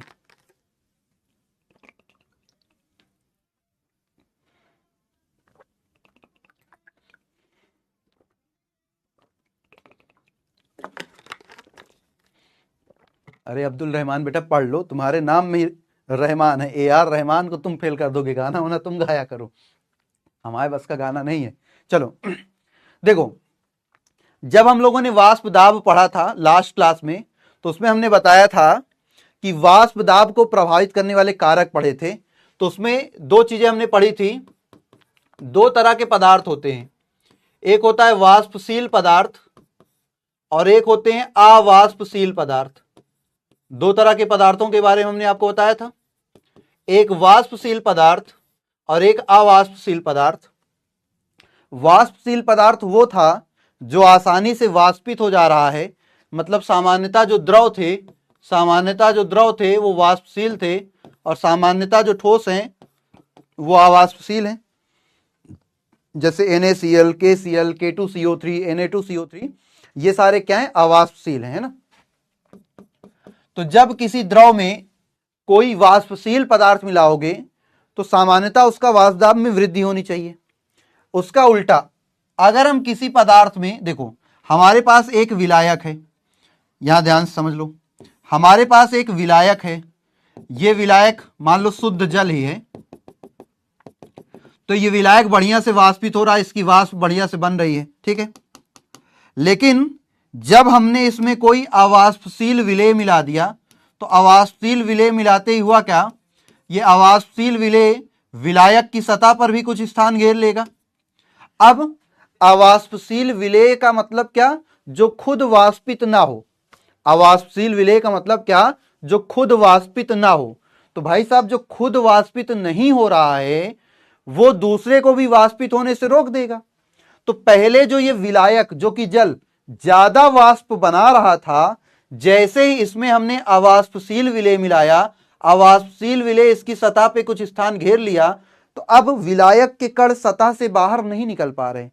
अब विलायक के कण सतह से बाहर नहीं निकल पा रहे। पहले विलायक के कण सतह पे थे तो विलायक के कण आसानी से वाष्पित हो रहे थे, तो वाष्प ज्यादा बन रही थी। जब हमने इसमें अवाष्पशील विलेय मिला दिया तो बेटा अवाष्पशील विलेय मिलाते ही अवाष्पशील विलेय ने सतह पर भी कुछ स्थान घेर लिया। तो अब अवाष्पशील विलेय की प्रकृति क्या है, वो वाष्पित नहीं हो रहा। अवाष्पशील विलेय की प्रकृति क्या है, वो वाष्पित नहीं हो रहा। जब वो खुद वाष्पित नहीं हो रहा तो विलायक के कणों को भी वाष्पित होने से रोक रहा है। सतह पर खुद बैठ गया तो अब विलायक सतह के कण, जो विलायक के कण हैं, वो बाहर खुद नहीं जा पा रहे। विलायक के कण बाहर नहीं निकल पा रहे तो वाष्प कम बन रही। वाष्प कम बन रही तो वाष्प दाब में कमी आ जाएगी। वाष्प दाब में क्या आ जाएगी, कमी आ जाएगी। इतनी बात समझ में आई। जब विलायक में कोई अवाष्पशील विलेय मिलाओगे तो खुद भी नहीं वाष्पित हो रहा और तुमको मतलब विलायक के कण को भी वाष्पित नहीं होने दे रहा। जैसे मान लो तुम पढ़ने वाले बच्चे हो, तुम क्या हो, पढ़ने वाले बच्चे हो, तुम एक किनारे क्लास में बैठ के पढ़ रहे हो, ठीक है, तुम एक किनारे क्लास में बैठ के पढ़ रहे हो। अब एक उपद्रवी बालक आ गया तुम्हारे पास और तुम्हारे साथ बैठ गया। अब वो खुद क्या करेगा, अब ना तो वो खुद पढ़ रहा है और तुम जो पढ़ रहे थे तुमको भी डिस्टर्ब कर देगा। वैसे ही विलायक पहले बढ़िया से वाष्पित हो रहा था, विलायक पहले बढ़िया से क्या हो रहा है, वाष्पित हो रहा, लेकिन जब उसमें अवाष्पशील विलेय गया तो उसकी प्रकृति क्या है, कम वाष्पित होने की। वो खुद भी वाष्पित नहीं हो रहा और विलायक को भी वाष्पित होने नहीं दे रहा, तो वाष्प कम बन रही, वाष्प कम बन रही तो वाष्पदाब कम बनेगा, वाष्पदाब कम होगा तो अवनमन का मतलब ही क्या होता है, अवनमन का मतलब होती है कमी, अवनमन का मतलब क्या होता है, कमी। तो जब भी किसी विलायक में कोई अवाष्पशील विलेय मिलाते हो तो विलयन जो बनता है ना, उस विलयन का वाष्पदाब विलायक के वाष्पदाब से कम हो जाता है, विलयन का वाष्पदाब विलायक के वाष्पदाब से कम हो जाता है। तो वाष्पदाब में इस कमी को ही बोलते हैं वाष्पदाब का अवनमन। इतनी बात सबको समझ में आ गई होगी। तो हमने क्या कहा, जब किसी विलायक में कोई अवाष्पशील विलेय मिलाया जाता है, अवाष्पशील विलेय मिलाया जाता है तो विलयन के वाष्पदाब में कमी हो जाती है, विलयन के वाष्पदाब में कमी हो जाती है। वाष्पदाब में हुई इस कमी को ही वाष्पदाब का अवनमन कहते हैं, वाष्पदाब का अवनमन कहते हैं। वाष्पदाब में हुई इस कमी को ही वाष्पदाब का अवनमन कहते हैं। जब किसी विलायक में कोई अवाष्पशील विलेय मिलाया जाता है तो विलयन का वाष्पदाब कम हो जाता है, विलयन का वाष्पदाब क्या हो जाता है बेटा, कम हो जाता है। और जब विलयन का वाष्पदाब कम हो जाता है तो इसी को बोलते हैं वाष्पदाब का अवनमन, इसी को क्या कहते हैं, वाष्पदाब का अवनमन। चलो मान लेते हैं माना जो हमारा शुद्ध विलायक था, शुद्ध विलायक, तो हमने मान लिया कि शुद्ध विलायक का जो वाष्पदाब था बेटा, शुद्ध विलायक का वाष्पदाब था पी नॉट, कितना था, पी नॉट, पी के ऊपर जीरो लगा दिया, पी नॉट बोल दिया। मान लिया जो हमारा शुद्ध विलायक था, शुद्ध विलायक का वाष्पदाब पी नॉट है, ठीक है। और जब उसमें अवाष्पशील विलेय मिला दिया तो अवाष्पशील विलेय पदार्थ मिलाने के पश्चात जो विलयन बन रहा है, विलयन का वाष्पदाब मान लिया हमने पीएस, कितना मान लिया, पीएस, पीएस मतलब विलयन का वाष्पदाब, पीएस मतलब विलयन का वाष्पदाब, ठीक है। चलो तो अब बेटा एक बात बताओ, वाष्पदाब का अवनमन कितना होगा, वाष्पदाब का अवनमन कितना होगा, डेल्टा पी से लिखते हैं। पहले वाष्पदाब ज्यादा था, पहले वाष्पदाब बेटा ज्यादा था, पहले वाष्पदाब ज्यादा था, बाद में जब अवाष्पशील विलेय मिला दिया तो वाष्पदाब कम हो गया। तो वाष्पदाब में कमी कितनी हुई, ज्यादा में से कम को माइनस कर दो। भाई साहब ज्यादा था पी नॉट और बाद में हो गया कम, तो ज्यादा में से कम को माइनस कर दो तो पता चल जाएगा कितने की कमी हुई, ज्यादा में से कम को माइनस कर दो तो पता चल जाएगा कितने की कमी हुई। पहले तुम्हारे पास 10 रुपए थे, बाद में तुम्हारे पास 8 रुपए बचे, तो कितने की कमी हुई, भाई जो ज्यादा था उसमें से कम को माइनस कर दो, जो ज्यादा था उसमें से कम को माइनस कर दो, पता चल जाए कितने की कमी हुई। तो विलायक का ज्यादा था, विलेय मिलाने के बाद कम हो गया, तो ज्यादा में से कम को माइनस कर दो तो पता चल जाएगा कितने की कमी हुई। तो वाष्पदाब का अवनमन जो है उसे डेल्टा पी लिखते हैं, क्या लिखते हैं बेटा, डेल्टा पी से। और डेल्टा पी क्या होता है, डेल्टा पी बराबर होता है P not minus P S. अरे मेरे बच्चा पहले टॉपिक पढ़ तो लो, फॉर्मूला पढ़ तो लो, कॉन्सेप्ट पढ़ तो लो, तब तो क्वेश्चन करोगे। कि क्वेश्चन करा दे पहले ही, कुछ पढ़े नहीं, कुछ टॉपिक पढ़े नहीं, कुछ कॉन्सेप्ट पढ़े नहीं, पहले क्वेश्चन कर लो, सब्र करो। हम जो करा रहे हैं हमारे हिसाब से चलो, तुम्हारे लिए हम बेहतर कराएंगे, तुमसे परेशान मत हो। तुम्हारे लिए तुमसे बेहतर हम करेंगे, परेशान क्यों हो। ठीक, सब्र के साथ चलो, सब्र के साथ चलो, क्वेश्चन भी करेंगे, पहले टॉपिक तो पढ़ो। इतना चीज समझ में आ गया तो जल्दी से कमेंट करो हाँ सर समझ में आ गया, तो फिर आगे बढ़ते हैं। हमारा ये वाष्पदाब का अवनमन है, अभी आपेक्षिक अवनमन नहीं आया। ये मतलब ये अणुसंख्य गुण नहीं है। अणुसंख्य गुण क्या है? अणुसंख्य गुण है, अणुसंख्य गुण टेस्ट शायद नेक्स्ट वीक है बेटा। अणुसंख्य गुण जो है वो आपका कौन है? अणुसंख्य गुण जो है वो है वाष्पदाब का आपेक्षिक अवनमन। क्या है? वाष्पदाब का आपेक्षिक अवनमन। तो चलो ये हो गया अवनमन। तो वाष्पदाब का आपेक्षिक अवनमन, वाष्पदाब का आपेक्षिक अवनमन क्या होता है? Relative lowering of vapour pressure, relative lowering of vapour pressure, इसको शॉर्ट में लिखे तो RLVP लिख देंगे, relative lowering of vapour pressure. ठीक है, शॉर्ट में क्या लिख देंगे? RLVP लिख देंगे। तो अब यहां पे समझो RLVP बराबर क्या होता है? विलयन के वाष्पदाब के अवनमन। एक बात बताओ, तुम लोग सापेक्ष मान समझते हो ना? सापेक्ष मान, सापेक्ष का मतलब क्या होता है? किसी के सापेक्ष मतलब किसी के रिस्पेक्ट में। तो ये किसके रिस्पेक्ट में निकाला जाएगा? विलयन के रिस्पेक्ट में। भाई कमी किस में हो रही? कमी वाष्पदाब में हो रही है। किसकी तुलना में हो रही? विलायक की तुलना में। विलायक का ज्यादा था, जब उसमें अवाष्पशील विलय मिलाया तो कम हो गया। तो भैया कमी किस में हुई? विलयन में। किसके सापेक्ष हुई? विलायक के सापेक्ष। विलायक का ज्यादा है, विलयन का कम हो गया, तो किसके सापेक्ष हुई? विलायक के सापेक्ष। तो जो विलायक के सापेक्ष कमी हुई है उसी को बोलेंगे आपेक्षिक अवनमन। तो जितनी कमी हुई बटे जितना था, कैसे निकालते हो सापेक्ष मान? जितनी कमी हुई बटे जितना था वही तो आपका सापेक्ष मान आएगा, आपेक्षिक मान आएगा। तो वैसे ही विलयन के वाष्पदाब के अवनमन तथा विलायक के प्रारंभिक वाष्पदाब, विलायक के प्रारंभिक वाष्पदाब के अनुपात को, के अनुपात को, के अनुपात को वाष्पदाब का आपेक्षिक अवनमन कहते हैं। वाष्पदाब का आपेक्षिक अवनमन कहते हैं। विलयन के वाष्पदाब के विलयन के वाष्पदाब का अवनमन और प्रारंभिक वाष्पदाब के अनुपात को ही वाष्पदाब का आपेक्षिक अवनमन कहते हैं। तो हम सिंपल से अगर यहां पे आपसे कहें कि सर वाष्पदाब का आपेक्षिक अवनमन ये हमारा अणुसंख्य गुण है, वाष्पदाब का आपेक्षिक अवनमन ये हमारा अणुसंख्य गुण है, तो ये किसके बराबर होगा? तो वाष्पदाब का अवनमन डेल्टा पी तथा प्रारंभिक वाष्पदाब पी नॉट। या आप इसको ऐसे भी लिख सकते हो P not minus P S upon P not.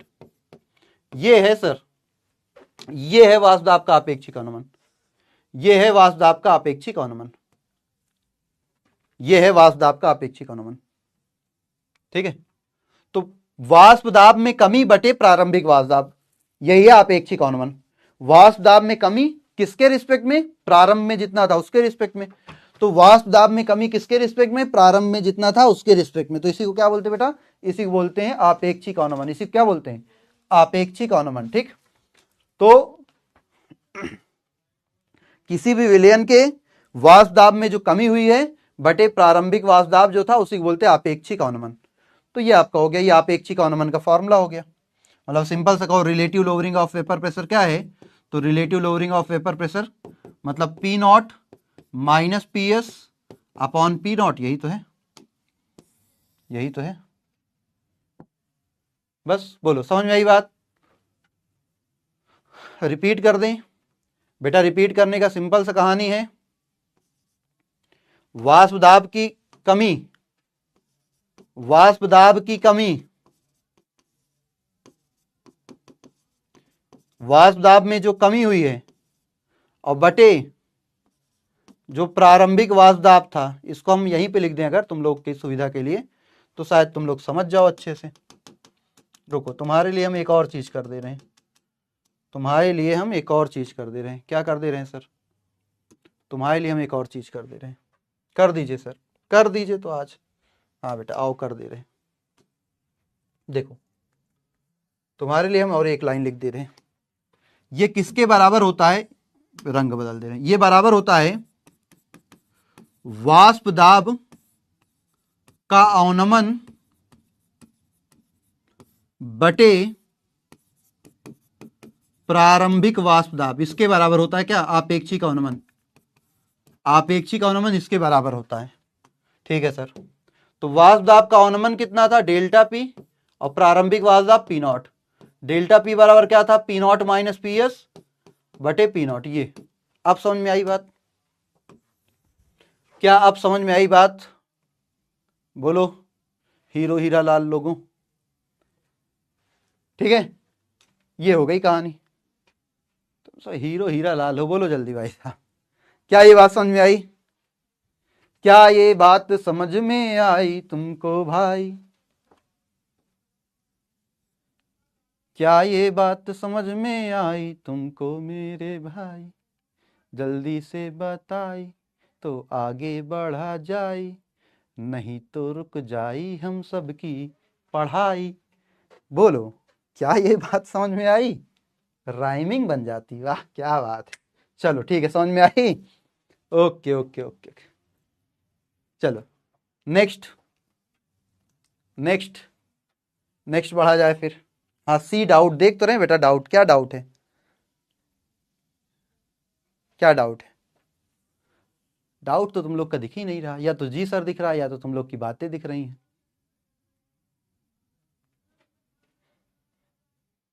पानी पी लें, अरे शिवानी बेटा तुम बहुत ध्यान रखती हो हमारी पानी का। लो शिवानी कहने पानी पी रहे हैं।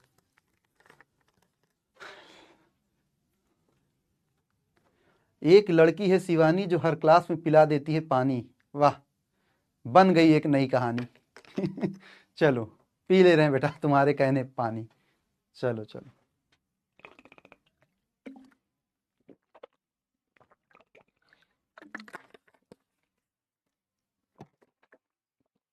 आओ बेटा। तो वाष्प दाब की कमी और प्रारंभिक वाष्प दाब के अनुपात को बोलते हैं वाष्प दाब का आपेक्षिक अवनमन। कोका कोला पहुंचा दो बेटा, कोका कोला, कोका कोला पहुंचा दो, पी लेंगे, लेकिन गला खराब हो जाएगा उससे, नहीं पियेंगे, जाने दो।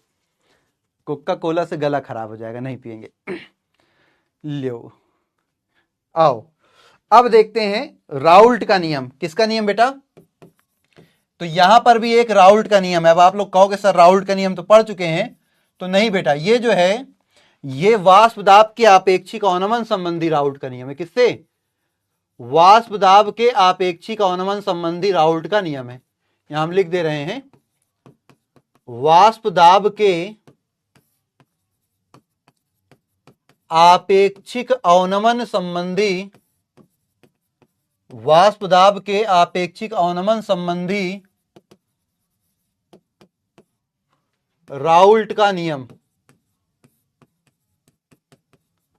या एक और बात भी कह सकते हैं सर, क्या कह सकते हैं, ठोस द्रव विलयनों के लिए राउल्ट का नियम। ठोस द्रव विलयनों के लिए राउल्ट का नियम।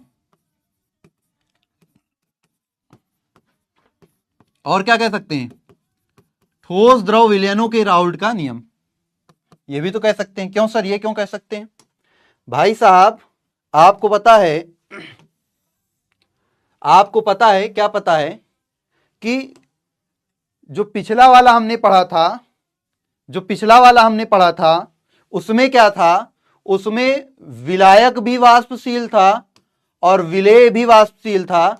तो पिछला वाला जो राउल्ट का नियम था वो द्रव और द्रव विलयन के लिए था। किसके लिए था, द्रव और द्रव विलयन के लिए।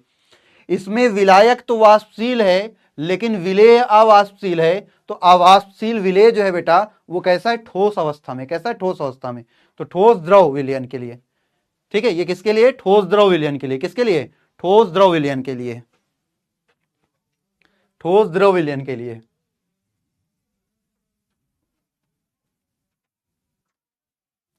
ठीक है, पीडीएफ सीक्वेंस में नहीं आती, क्वेश्चन आ जाता है तो बेटा नोट्स तो तुम लोग बनाते होगे ना, सीक्वेंस में लिख लो, उसमें क्या प्रॉब्लम है, सीक्वेंस में लिख लो। अब देखो ये राउल्ट का नियम क्या कहता है, सिंपल सी कहानी समझना है, एक एक पॉइंट समझो, कोई ये नहीं बोलेगा रिपीट सर, पहले कान खोलो और पूरी बात सुनो। और ये चैट पहले बंद करो, हम ही बंद कर दे रहे हैं, कान खोल के पहले सुनो हम जो बोल रहे हैं। लो एक एक पॉइंट सुनो। पहली चीज हमने कहा कि जब विलायक में, हमने कहा कि जब विलायक में अवाष्पशील विलेय मिलाया जाता है, ध्यान से सुन लो, जब विलायक में अवाष्पशील विलेय मिलाया जाता है तो विलायक का वाष्प दाब कम हो जाता है। इतनी बात सभी को समझ में आती है। जब विलायक में अवाष्पशील विलेय मिलाया जाता है तो वाष्प दाब में कमी हो जाती है। तो इसका मतलब है कि जितना ज्यादा अवाष्पशील विलेय मिलाओगे उतना ज्यादा वाष्प दाब में कमी होगी। यही तो मतलब है कि जितना ज्यादा अवाष्पशील विलेय मिलाएंगे वाष्प दाब उतना ज्यादा कम होता जाएगा, वाष्प दाब में कमी उतनी ज्यादा होती जाएगी। इतनी बात सभी को क्लियर है। हम फिर से रिपीट कर रहे हैं, विलायक में अवाष्पशील विलेय मिलाने पर वाष्प दाब कम हो जाता है। इसका मतलब है कि जितना ज्यादा अवाष्पशील विलेय मिलाओगे उतना वाष्प दाब कम होगा। सर जितना ज्यादा अवाष्पशील विलेय होगा, अवाष्पशील विलेय जितना ज्यादा होगा वाष्प दाब में कमी भी उतनी ज्यादा होगी, वाष्प दाब में कमी भी उतनी ज्यादा होगी। इस पॉइंट में किसी को कोई दिक्कत नहीं होनी चाहिए, इस पॉइंट में किसी को कोई दिक्कत नहीं होनी चाहिए, क्योंकि जब अवाष्पशील विलेय मिलाते हैं तो वाष्प दाब कम हो जाता है। तो यही बात हमें राउल्ट भाई साहब ने भी बताई। राउल्ट भाई साहब ने कहा कि वाष्प दाब का आपेक्षिक अवनमन जो है वो मिलाए जाने वाले अवाष्पशील विलेय की मात्रा के बराबर होता है। वाष्प दाब का जो आपेक्षिक अवनमन है वो मिलाए जाने वाले विलेय की मात्रा के बराबर होता है। इसकी मात्रा ज्यादा होगी तो कमी भी ज्यादा हो जाएगी, इसकी मात्रा कम होगी तो कमी भी कम हो जाएगी। तो भाई साहब मात्रा को किस में दर्शाया? तो इन्होंने कहा मात्रा को मोल प्रभाज के रूप में दर्शा दो। किसके रूप में दर्शा दो? मोल प्रभाज के रूप में। तो राउल्ट ने यही कहा कि वाष्प दाब का आपेक्षिक अवनमन मिलाए गए अवाष्पशील विलेय के मोल प्रभाज के बराबर होगा। बात समझ में आएगी? मात्रा को मोल प्रभाज में दर्शा दिया बस। तो यहां हम तब तक चैट भी आपका खोल देते हैं, तब तक आपको कोई दिक्कत होती है बताओ, तब तक हम डेफिनेशन लिखते हैं। तो राउल्ट के नियम अनुसार क्या है, ध्यान से समझो। इस नियम के अनुसार, इस नियम के अनुसार किसी विलयन के वाष्प दाब का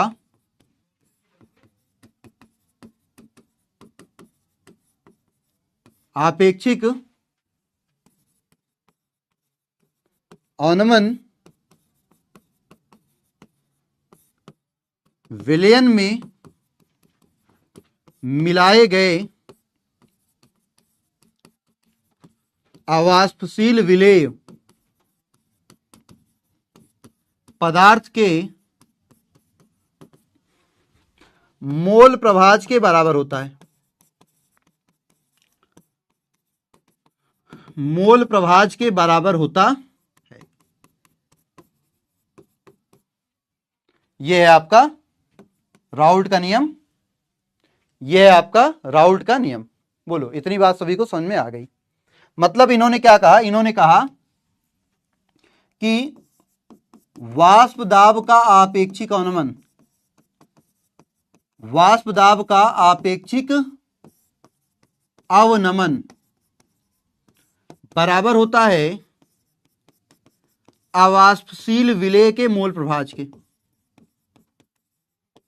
अवाष्पशील विलेय के मोल प्रभाज के, अवाष्पशील विलेय के मोल प्रभाज के। ये भाई साहब आपेक्षिक अवनमन को क्या लिखते हैं? वाष्प दाब का आपेक्षिक अवनमन होता है P not minus P S upon P not, और मोल प्रभाज विलेय का क्या होता है? काई। इसको और ओपन करके लिख दें तो P not minus P S upon P not, और काई को क्या लिख सकते हैं? विलेय के मोल बटे विलेय प्लस विलायक के मोल। तो ये फॉर्मूला हो गया जिसपे अपन लोग को क्वेश्चन सॉल्व करने हैं।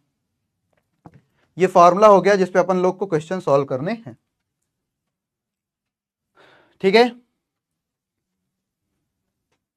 क्लियर है ये? क्लियर है ये? क्लियर है बेटा? चलो, ये कहानी है इसकी, ये कहानी है इसकी। बेटा टेस्ट जब होगा तो नोटिफिकेशन आपको मिल जाएगा टेस्ट के बारे में। टेस्ट का जो भी नोटिफिकेशन होगा वो आपको मिल जाएगा, कब टेस्ट है, कैसा टेस्ट है। तो ये राउट का नियम हो गया। हाँ, एन और वो सब बता रहे हैं ये। चलो अब देखते हैं इनके बारे में। हमने कहा जो वाष्प दाब का आपेक्षिक अवनमन, सब के बारे में हम लिख दे रहे हैं यहाँ पे। जो वाष्प दाब का आपेक्षिक अवनमन P not minus P S upon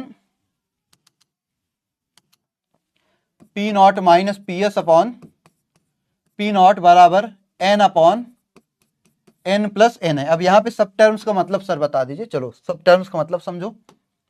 यहाँ पे पी एस क्या है, पहले तो पी नॉट क्या है? पी नॉट है शुद्ध विलायक का वाष्प दाब, शुद्ध विलायक का वाष्प दाब। ठीक है सर। सर पी एस क्या है? पी एस है विलयन का वाष्प दाब। पी एस क्या है? विलयन का वाष्प दाब। ठीक है सर। सर स्मॉल एन क्या है? स्मॉल एन है अवाष्पशील विलेय के मोलों की संख्या, अवाष्पशील विलेय के मोलों की संख्या। ठीक है सर। और कैपिटल एन क्या है? विलायक के मोलों की संख्या, विलायक के मोलों की संख्या। ठीक है। ये तो किसका मतलब क्या है ये हमने लिख दिया। अब एक और जरूरी बात, बहुत जरूरी बात, यदि विलयन तनु है, यदि विलयन तनु होता है तो तनु विलयन में विलेय के मोलों की संख्या विलायक से बहुत कम होती है। अगर विलयन तनु होता है तो उसमें विलेय के मोलों की संख्या विलायक से बहुत कम होती है। तो इस केस में हम विलेय प्लस विलायक की जगह केवल विलायक लिख सकते हैं। विलेय प्लस विलायक की जगह केवल विलायक लिख सकते हैं। विलेय प्लस विलायक की जगह केवल विलायक लिख सकते हैं। तो यही जो फॉर्मूला ये कुछ ऐसा बन जाएगा, P not minus P S upon P not बराबर एन, और नीचे केवल क्या लिख सकते हो? Capital N. नीचे केवल क्या लिख सकते हो? Capital N. नीचे केवल क्या लिख सकते हो? Capital N. तो अगर विलयन बहुत तनु है तो तनु विलयन होने पर हम ये फॉर्मूला लगा सकते हैं। और एक चीज देखो, और एक चीज देखो, जो विलेय के मोल है उसको लिख सकते हो विलेय का ग्राम भार बटे विलेय का अणु भार, और जो विलायक के मोल है उसको लिख सकते हो विलायक का ग्राम भार बटे विलायक का अणु भार। तो अगर इन दोनों वैल्यू को भी यहां रख दो तो ये फॉर्मूला कुछ ऐसा हो जाएगा, small W upon capital small M, और यहां पे क्या हो जाएगा?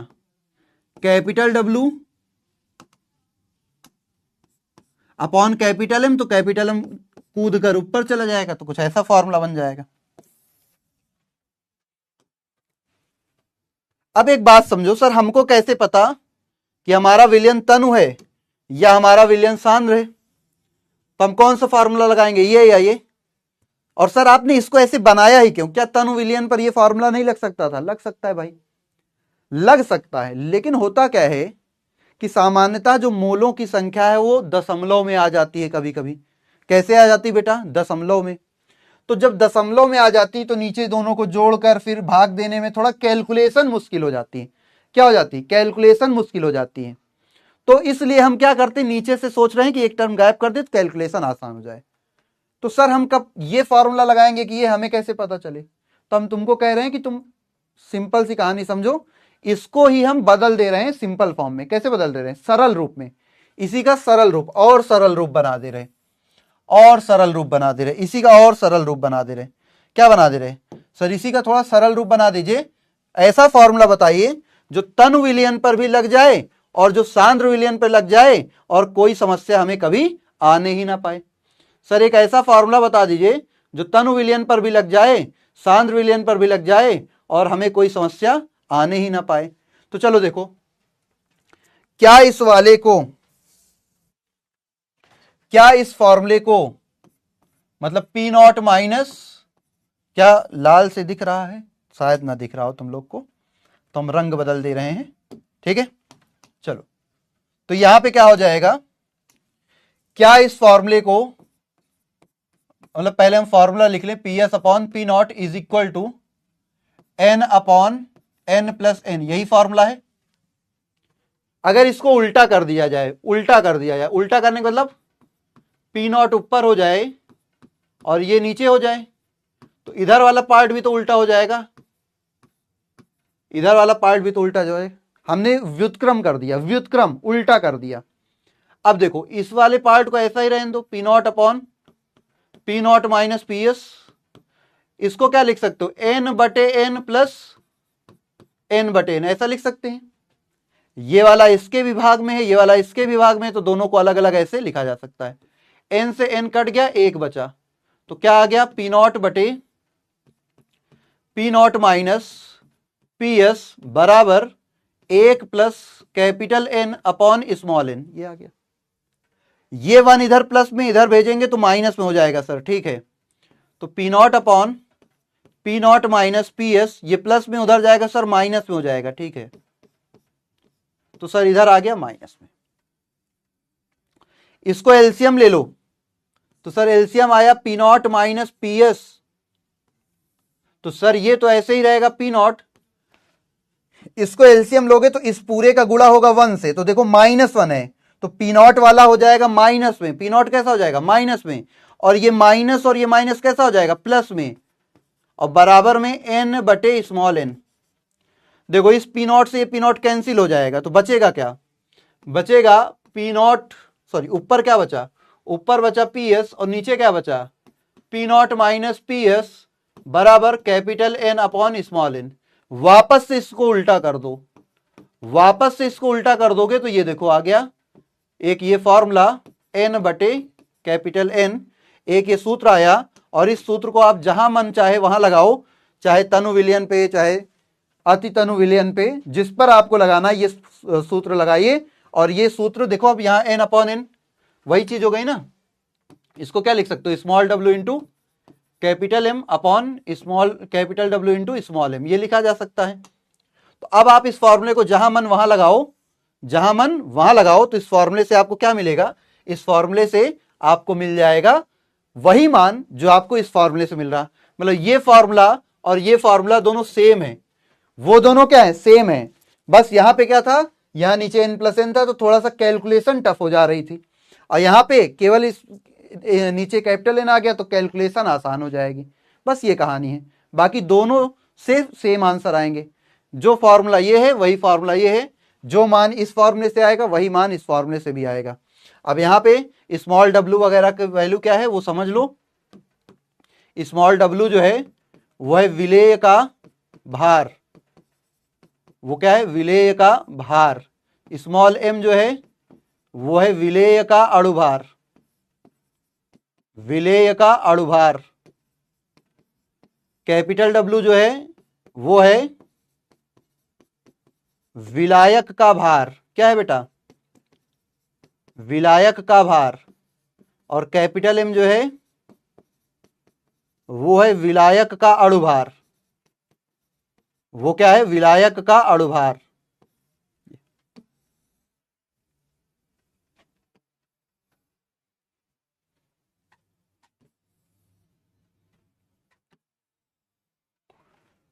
तो नोट कर लीजिए इसको, क्लियर है बेटा। चलो अब इसके बाद हम लोग थोड़ा क्वेश्चन भी देखेंगे। ये हमारा टॉपिक हो गया कंप्लीट, ये हमारा टॉपिक क्या हो गया, कंप्लीट।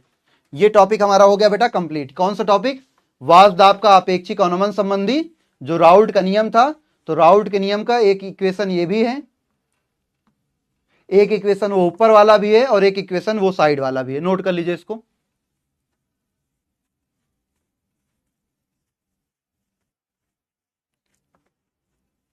क्लियर है बेटा।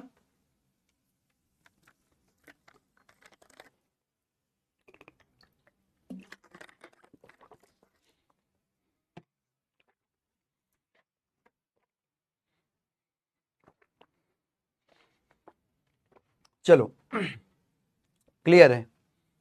ओके ओके ओके,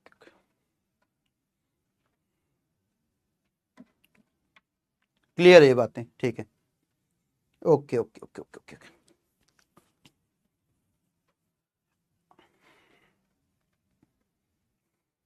अब पढ़ेंगे इस राउल्ट के नियम की सीमाएं क्या है। क्या है बेटा? राउल्ट के नियम की सीमाएं। तो पहला, यह तनु विलयनों पर लागू होता है। पहली सीमा क्या है? यह तनु विलयनों पर लागू होता है, पहली सीमा। यह तनु विलयनों पर लागू होता। दूसरा, यह उन्हीं विलयनों पर लागू होता है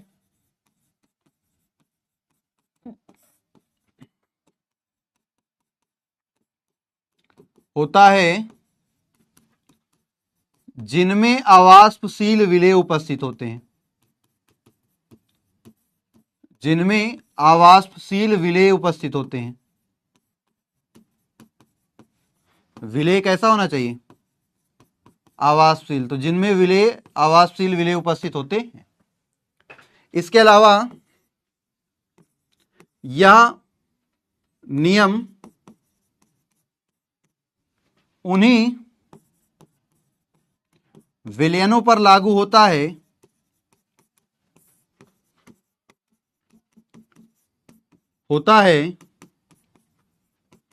जिनमें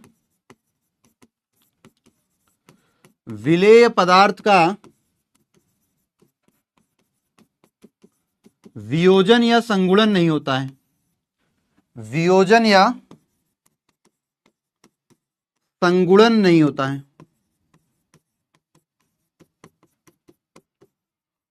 तो सर ये वियोजन और संगुणन क्या है?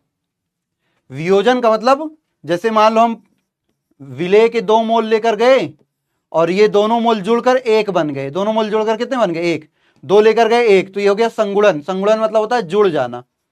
संगुणन मतलब होता है जुड़ जाना। और वियोजन मतलब टूट जाना। वियोजन मतलब टूट जाना, मतलब हम 1 मोल लेकर गए और वो टूटकर 2 बन गया। हम 1 मोल लेकर गए और वो टूटकर 2 बन गया, तो वो हो गया वियोजन। और हम 2 लेकर गए और वो जुड़कर 1 बन गया, तो हो गया संगुणन। वो क्या हो गया बेटा? संगुणन। तो संगुणन या वियोजन नहीं होगा, तभी क्या होगा? वो संगुणन या वियोजन नहीं होगा, तभी वो क्या होगा? यह नियम उन्हीं विलयनों पर लागू होता है जिनमें विलेय पदार्थ का वियोजन या संगुणन नहीं होता। संगुणन मतलब विलेय जुड़ जाएंगे। तो अगर विलेय के अणु जुड़ जाएंगे तो विलेय के अणुओं के जुड़ने पर अणुसंख्य गुण आधे हो जाएंगे। और अगर विलेय के अणु टूट जाएंगे तो विलेय के अणु टूट जाने पर अणुसंख्य गुण बढ़ जाएंगे। तो अगर विलेय के अणु जुड़ जाएंगे तो अणुसंख्य गुण कम हो जाएंगे, और अगर विलेय के अणु टूट जाएंगे तो अणुसंख्य गुण बढ़ जाएंगे। इसीलिए जिन विलयनों में संगुणन या वियोजन नहीं होता, उन्हीं विलयनों पर यह नियम लागू होता है। ठीक है, चलो ठीक है, ये हो गया। चलो अब इसका एक क्वेश्चन देख लेते हैं।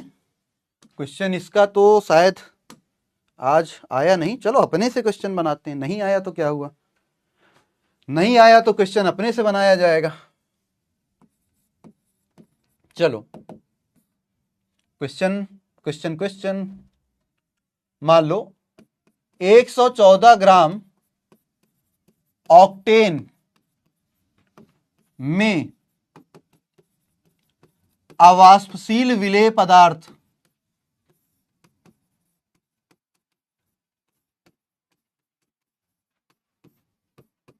जिसका अणुभार 40 आपको दिया है के कितने ग्राम मिलाए जाएं, कितने ग्राम मिलाए जाएं कि विलयन का वाष्प दाब, विलयन का वाष्प दाब प्रारंभिक वाष्प दाब का 80% रह जाए। प्रारंभिक वाष्प दाब का 80% रह जाए, ये क्वेश्चन है। ऑप्शन भी दे दें? ऑप्शन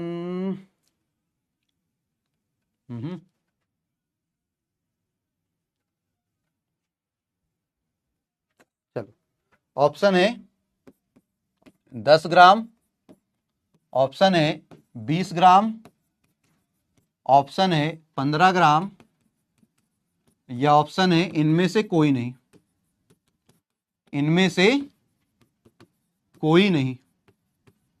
ठीक, ये आपके पास, तो हम पोल भी यहां लगा दे रहे हैं, 60 सेकेंड का पोल भी लगा दे रहे हैं। चलिए, तो ये आपके पास क्वेश्चन है, ये आपके पास क्वेश्चन है।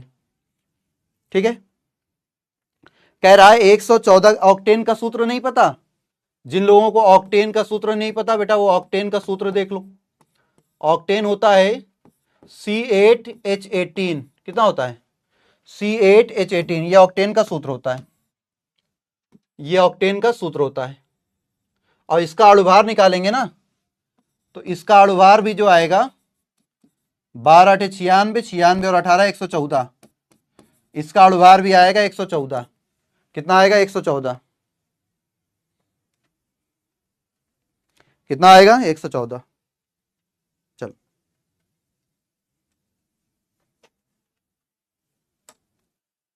तो ये क्वेश्चन है, इस क्वेश्चन को आंसर देना है। कुछ लोग कह रहे हैं बी, कुछ लोग कह रहे हैं बी, और सभी लोग कह रहे हैं बी। चलो, समय सीमा हो रही समाप्त। आओ इस क्वेश्चन को देखते हैं। कुछ लोग कह रहे हैं सी, ओके। कुछ लोग कह रहे हैं सादिया खान का कहना है ए, ओके बेटा, ठीक है।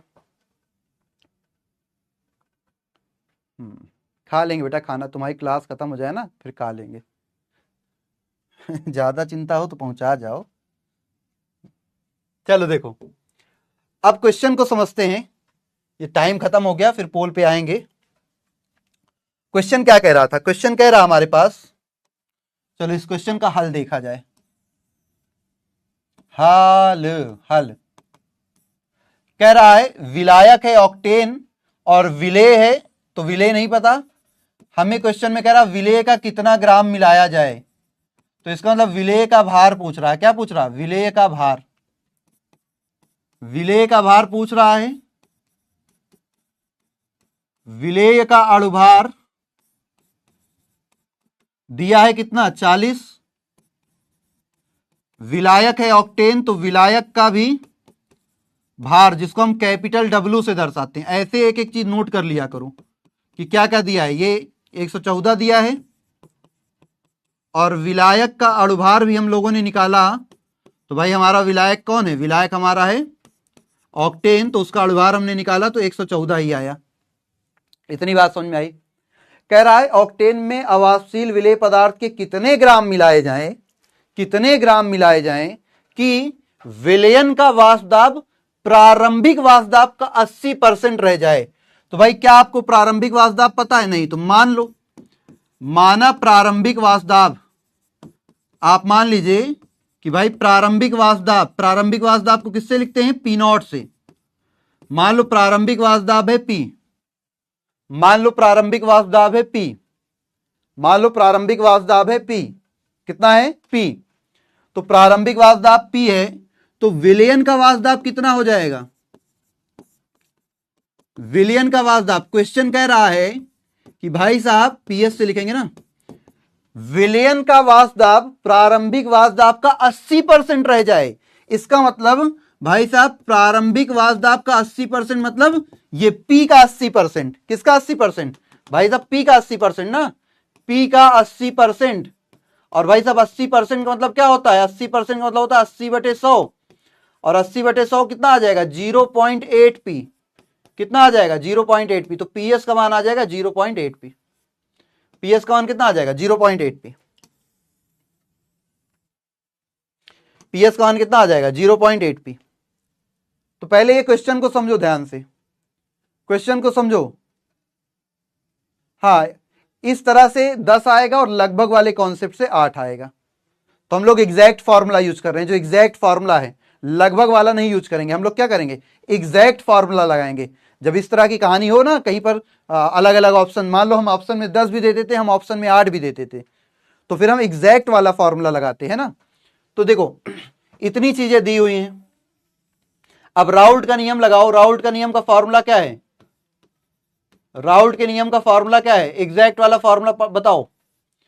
P not minus P S upon P S बराबर small N upon capital N, या इसी की जगह क्या small W into capital M, small M into capital W, यही तो है।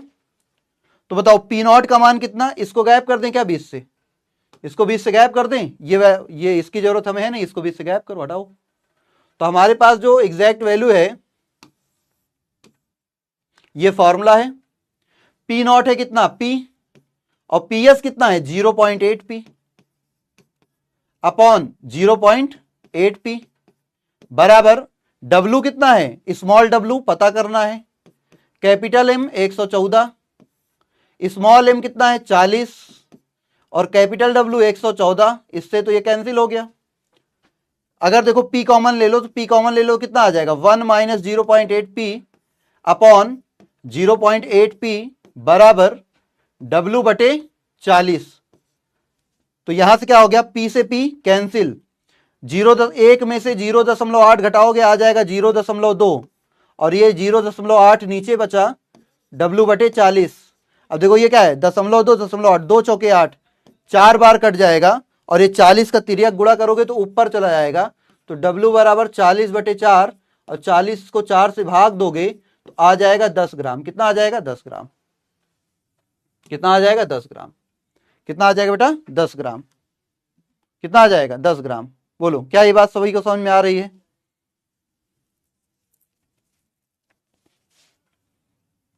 क्या ये बात सभी को समझ में आ रही है?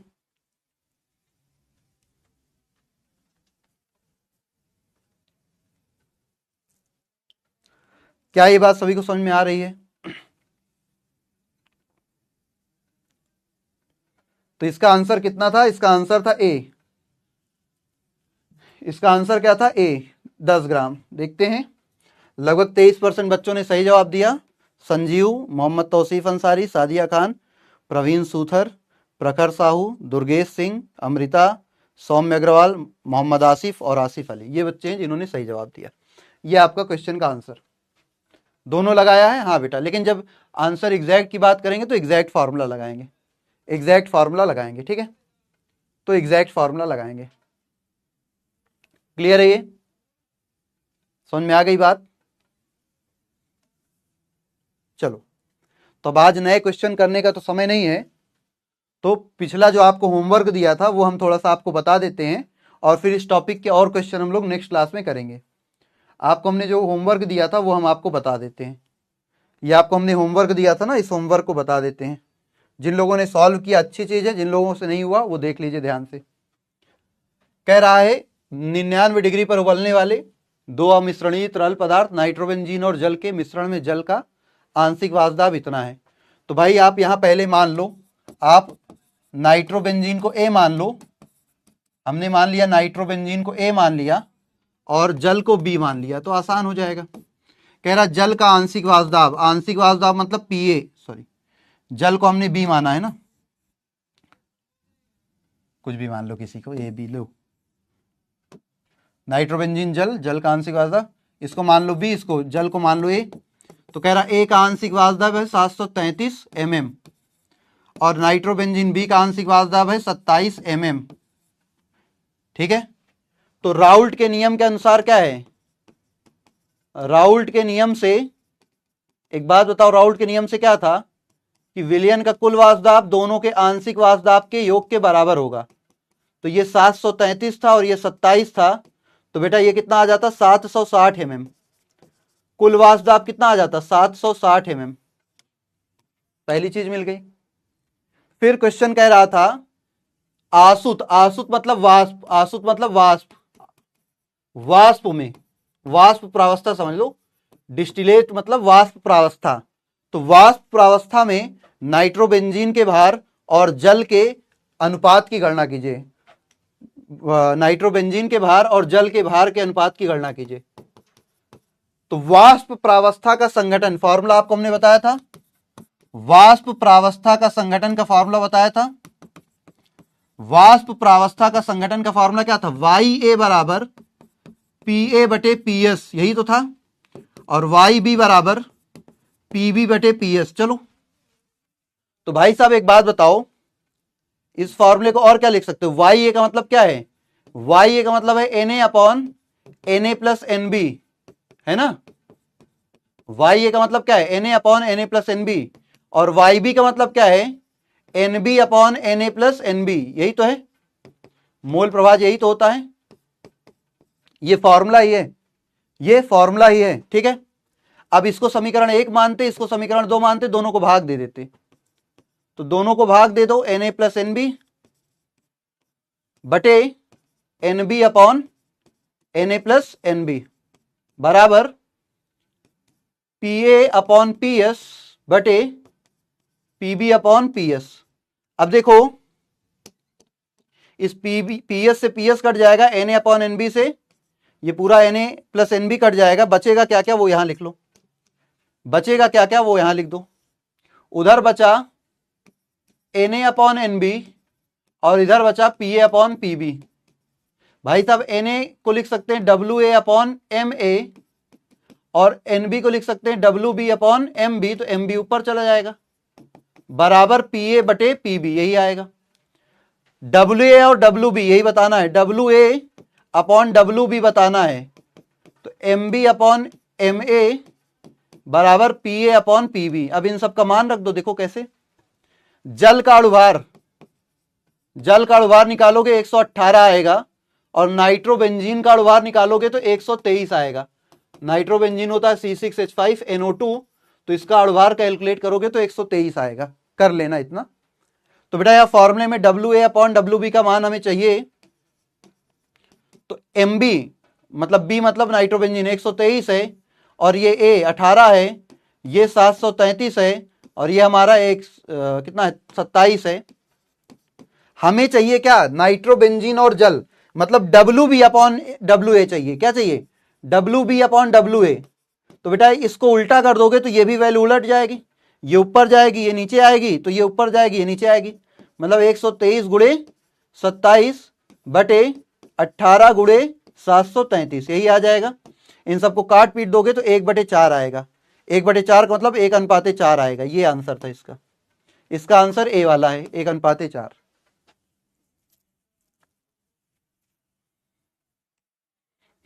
क्लियर है।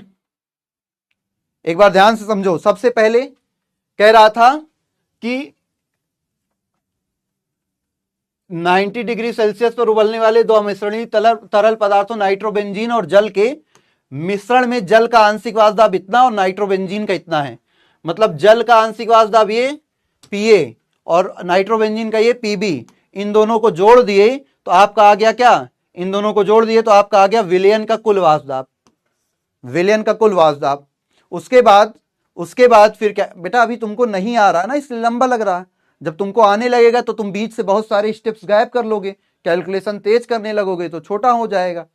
अभी तो जब आप सीख रहे हो तो आपको एक एक स्टेप हम बता रहे हैं ना, इसलिए थोड़ा सा लेंदी लग रहा। जब आप प्रैक्टिस करते जाओगे आपको आता जाएगा तो चीजें आपके लिए भी आसान हो जाएंगी। तो ये तो हो गया कुल वाष्प दाब। तो वाष्प प्रावस्था का संगठन क्या हो जाएगा, वाष्प प्रावस्था का संगठन क्या हो जाएगा कि भाई साहब ए का वाष्प प्रावस्था में संगठन PA अपॉन PS और B का वाष्प प्रावस्था में संगठन PB अपॉन PS, ये फॉर्मूला है, ये फॉर्मूला है। YA को लिख सकते हैं Na upon Na plus NB, YB को लिख सकते हैं NB upon Na plus NB, ये भी फॉर्मूला है। अब इन दोनों को भाग दे दो तो ये नीचे वाली वैल्यू कट जाएगी, नीचे वाली वैल्यू कट जाएगी, तो ये बचा Na अपॉन NB बराबर PA अपॉन PB, और फिर WA into MB upon MA into WB बराबर PA PBA। अब इन सब का मान रखकर हमने कैलकुलेट किया, बस इतना ही करना था, इन सब का मान रखकर हमने कैलकुलेट किया, बस इतना ही करना था। ठीक है, तो क्लियर हो गया होगा सभी को, ये चीजें सभी को क्लियर हो गई होंगी। बोलो क्या ये बातें सभी को क्लियर हैं, क्या ये बातें सभी को क्लियर हैं, क्या ये बातें सभी को क्लियर हैं। चलो तो इसी तरीके से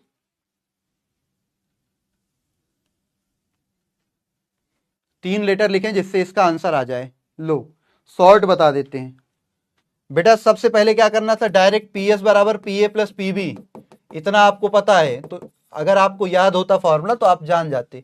तो 733 प्लस 27 कितना आ जाता, 760। अब आपसे कह रहा है कि वाष्प अवस्था में अनुपात, तो भाई वाष्प अवस्था में अनुपात निकालने के लिए YA अपॉन YB लगाते हैं ना, बराबर क्या हो जाता, बराबर हो जाता PA अपॉन PS बटे PB अपॉन PS, तो ये कट जाता, खत्म हो जाता। जो अगर ये YA अपॉन YB मोल प्रभाज का अनुपात है तो यही अनुपात किसका आएगा, Na अपॉन NB का आएगा, यही अनुपात इसका भी आएगा, और ये अनुपात इसका आएगा तो क्या हो जाएगा, इसको ऐसे लिख सकते हैं, इसका मान 733, इसका मान 27, बस हो गया खत्म। WB WA निकालना था तो WB अपॉन WA क्या हो जाता, MA का मान रख दो, MA का मान था 18 और इसका मान था 123 गुणे 27 गुणे 733, बस खत्म, कैलकुलेट कर लेते, उल्टा लिख दिया, उल्टा उल्टा उल्टा उल्टा उल्टा। WB WA तो ये 27 ऊपर जाता ना, तो 27 गुणे MB 123 बटे ये नीचे आता 18 गुणे 733, तो सॉल्व करते तो आ जाता 1/4, बस खत्म। इतना क्वेश्चन था, इतना। जब आपको सारी चीजें पता होती तो आप इतना कर लेते, नहीं पता होती तो फिर एक एक स्टेप हम आपको समझाने के लिए लिख रहे हैं ना, एक एक स्टेप। क्लियर है ये? चलो क्लियर है बेटा सभी को, क्लियर है सभी को। चलो तो आज की सेवा यहीं पे होगी आपकी समाप्त, आज की सेवा यहीं पे क्या हो जाएगी आपकी समाप्त। अब आपको कुछ होमवर्क भी दे दिया जाए, कहाँ से दे दिया जाए, रुको मॉड्यूल निकालते हैं, उसमें से कुछ होमवर्क तो देना बनता ही है। तो क्वेश्चन क्वेश्चन क्वेश्चन देखते हैं आपके लिए इस टॉपिक से रिलेटेड कौन से क्वेश्चन हैं। तो इस टॉपिक से रिलेटेड क्वेश्चन मतलब वाष्प दाब के अपेक्षिक अवनमन से रिलेटेड क्वेश्चन,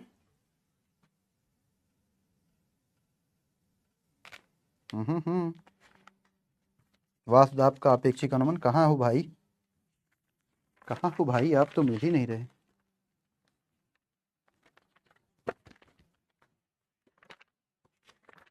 अच्छा ये रहा, ठीक ठीक ठीक ठीक ठीक ठीक ठीक ठीक ठीक।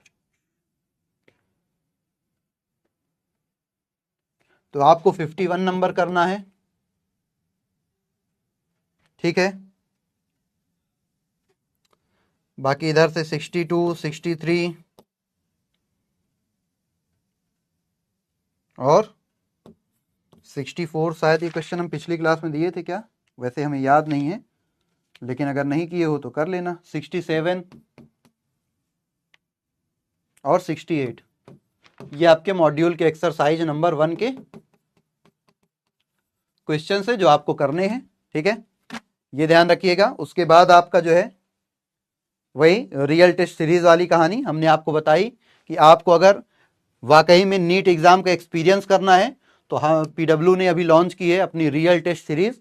इसमें क्या होगा, इसमें आपके शहर में नज़दीकी सेंटर पर आपके एग्जैक्ट जैसे नीट के एग्जाम होते हैं सेम टू सेम वैसे ही आपके रियल एग्जाम होंगे। आपको एडमिट कार्ड मिलेगा, आप सेंटर पे जाएंगे, OMR भरेंगे, जैसा पूरा का पूरा ऑफलाइन में नीट का एग्जाम होता है, हजारों बच्चों के बीच आप बैठकर एग्जाम देते हैं, सेम टू सेम ऑफलाइन की फीलिंग आपको मिलेगी। तो इससे क्या होगा, देखो ऑफलाइन एग्जाम 10 आपको होंगे और उसी नीट के पैटर्न पे आधारित 10 ऑनलाइन एग्जाम भी होंगे। जब ये आप कर लोगे ना तो आपको नीट एग्जाम का माहौल मिल जाएगा, आपको नीट एग्जाम देने का एक्सपीरियंस हो जाएगा कि ऐसे ही एग्जाम होता है, वहां एग्जाम हॉल में आपको कोई डर नहीं रहेगा।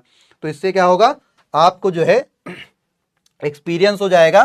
तो जब आप रियल में नीट का एग्जाम देने जाओगे तो उस टाइम आपको घबराहट नहीं होगी, उस टाइम आपके लिए सारी चीजें क्या होंगी, सही रहेंगी, ठीक है, उस टाइम आपके लिए बहुत सारी चीजें सही रहेंगी। तो अभी नोट्स में ये QR आपको मिल जाएगा, तो आप इस QR को स्कैन करके इसके बारे में डिटेल में जानकारी ले सकते हैं, ठीक है, इसको भी ध्यान रखिएगा।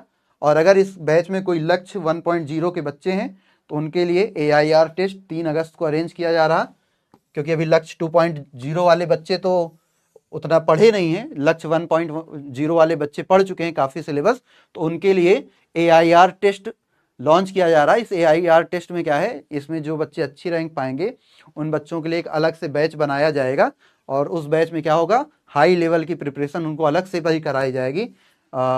सिलेक्शन किस बेस पर होगा, ऑल इंडिया टेस्ट परफॉर्मेंस के बेस पर होगा, और रेगुलर टेस्ट में जो आपके मार्क्स हैं, पिछले जो भी टेस्ट आपने दिए उनके आधार पे, क्लास में आपकी अटेंडेंस के आधार पे, और DPP सबमिशन और एक्यूरेसी के आधार पे। तो ये जो 2.0 वाले बच्चे हैं ना, वो भी ध्यान दे लें कि भैया देखो अगर आप रेगुलर बैच टेस्ट में अच्छा मार्क्स लाओगे जो आपके आएंगे, ठीक है, आप क्लास में अटेंडेंस रोज रहती है आपकी, ठीक है, और आप डीपीपी रोज का रोज सॉल्व करते हो और आपकी डीपीपी में आंसर सही रहते हैं, तो ध्यान देना कि आपके लिए भी इस बैच में एंट्री करने का मौका मिलेगा भविष्य में। जब आप कुछ चीज़ें पढ़ लोगे तो आपका जो है टेस्ट हो जाएगा। तो आपको जो है अगर 2.0 वाले बच्चे भी क्लास में रेगुलर आते हैं, अटेंडेंस उनकी मेंटेन रहेगी, रोज का रोज डीपीपी सॉल्व कर लेते हैं और रेगुलर टेस्ट में उनके अच्छे मार्क्स आते हैं, तो उन बच्चों के लिए भी फिर फ्यूचर में अभी कुछ टाइम बाद AIR बैचेस में उनको भी एंट्री मिलेगी। अभी तो क्या है, अभी ये 1.0 वाले बच्चों के लिए है जिन्होंने बहुत सारी चीज़ें पढ़ रखी हैं, तो उन बच्चों के लिए है। तो भाई ये 3 अगस्त को ये टेस्ट होने वाला है और ये सिलेक्शन का क्राइटेरिया है। और इस बैच में मिलेगा क्या, तो इस बैच में जो लोग आएंगे उनको एक्स्ट्रा मेंटरशिप, टीचर से डायरेक्ट बात करने को मिल सकता है, ठीक है, टीचर्स का डायरेक्ट आपको मेंटरशिप मिलेगी, स्पेशल डाउट सॉल्विंग, आपको अलग से डाउट सॉल्व के सेशन मिलेंगे, और टफर लेवल का क्वेश्चन होगा, मतलब और भी बढ़िया बढ़िया चीज़ें आपको मिलेंगी जो इस बैच में भी बेहतरीन तो मिल रही, लेकिन उसके अलावा भी कुछ चीज़ें और आपको मिलेंगी।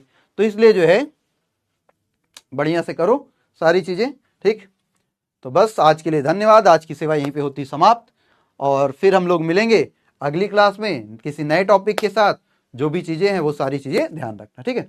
तो चलिए फिर मिलते हैं नेक्स्ट क्लास में, तब तक के लिए सभी बाय बाय, गुड नाइट, फिर मिलते हैं अगली क्लास में।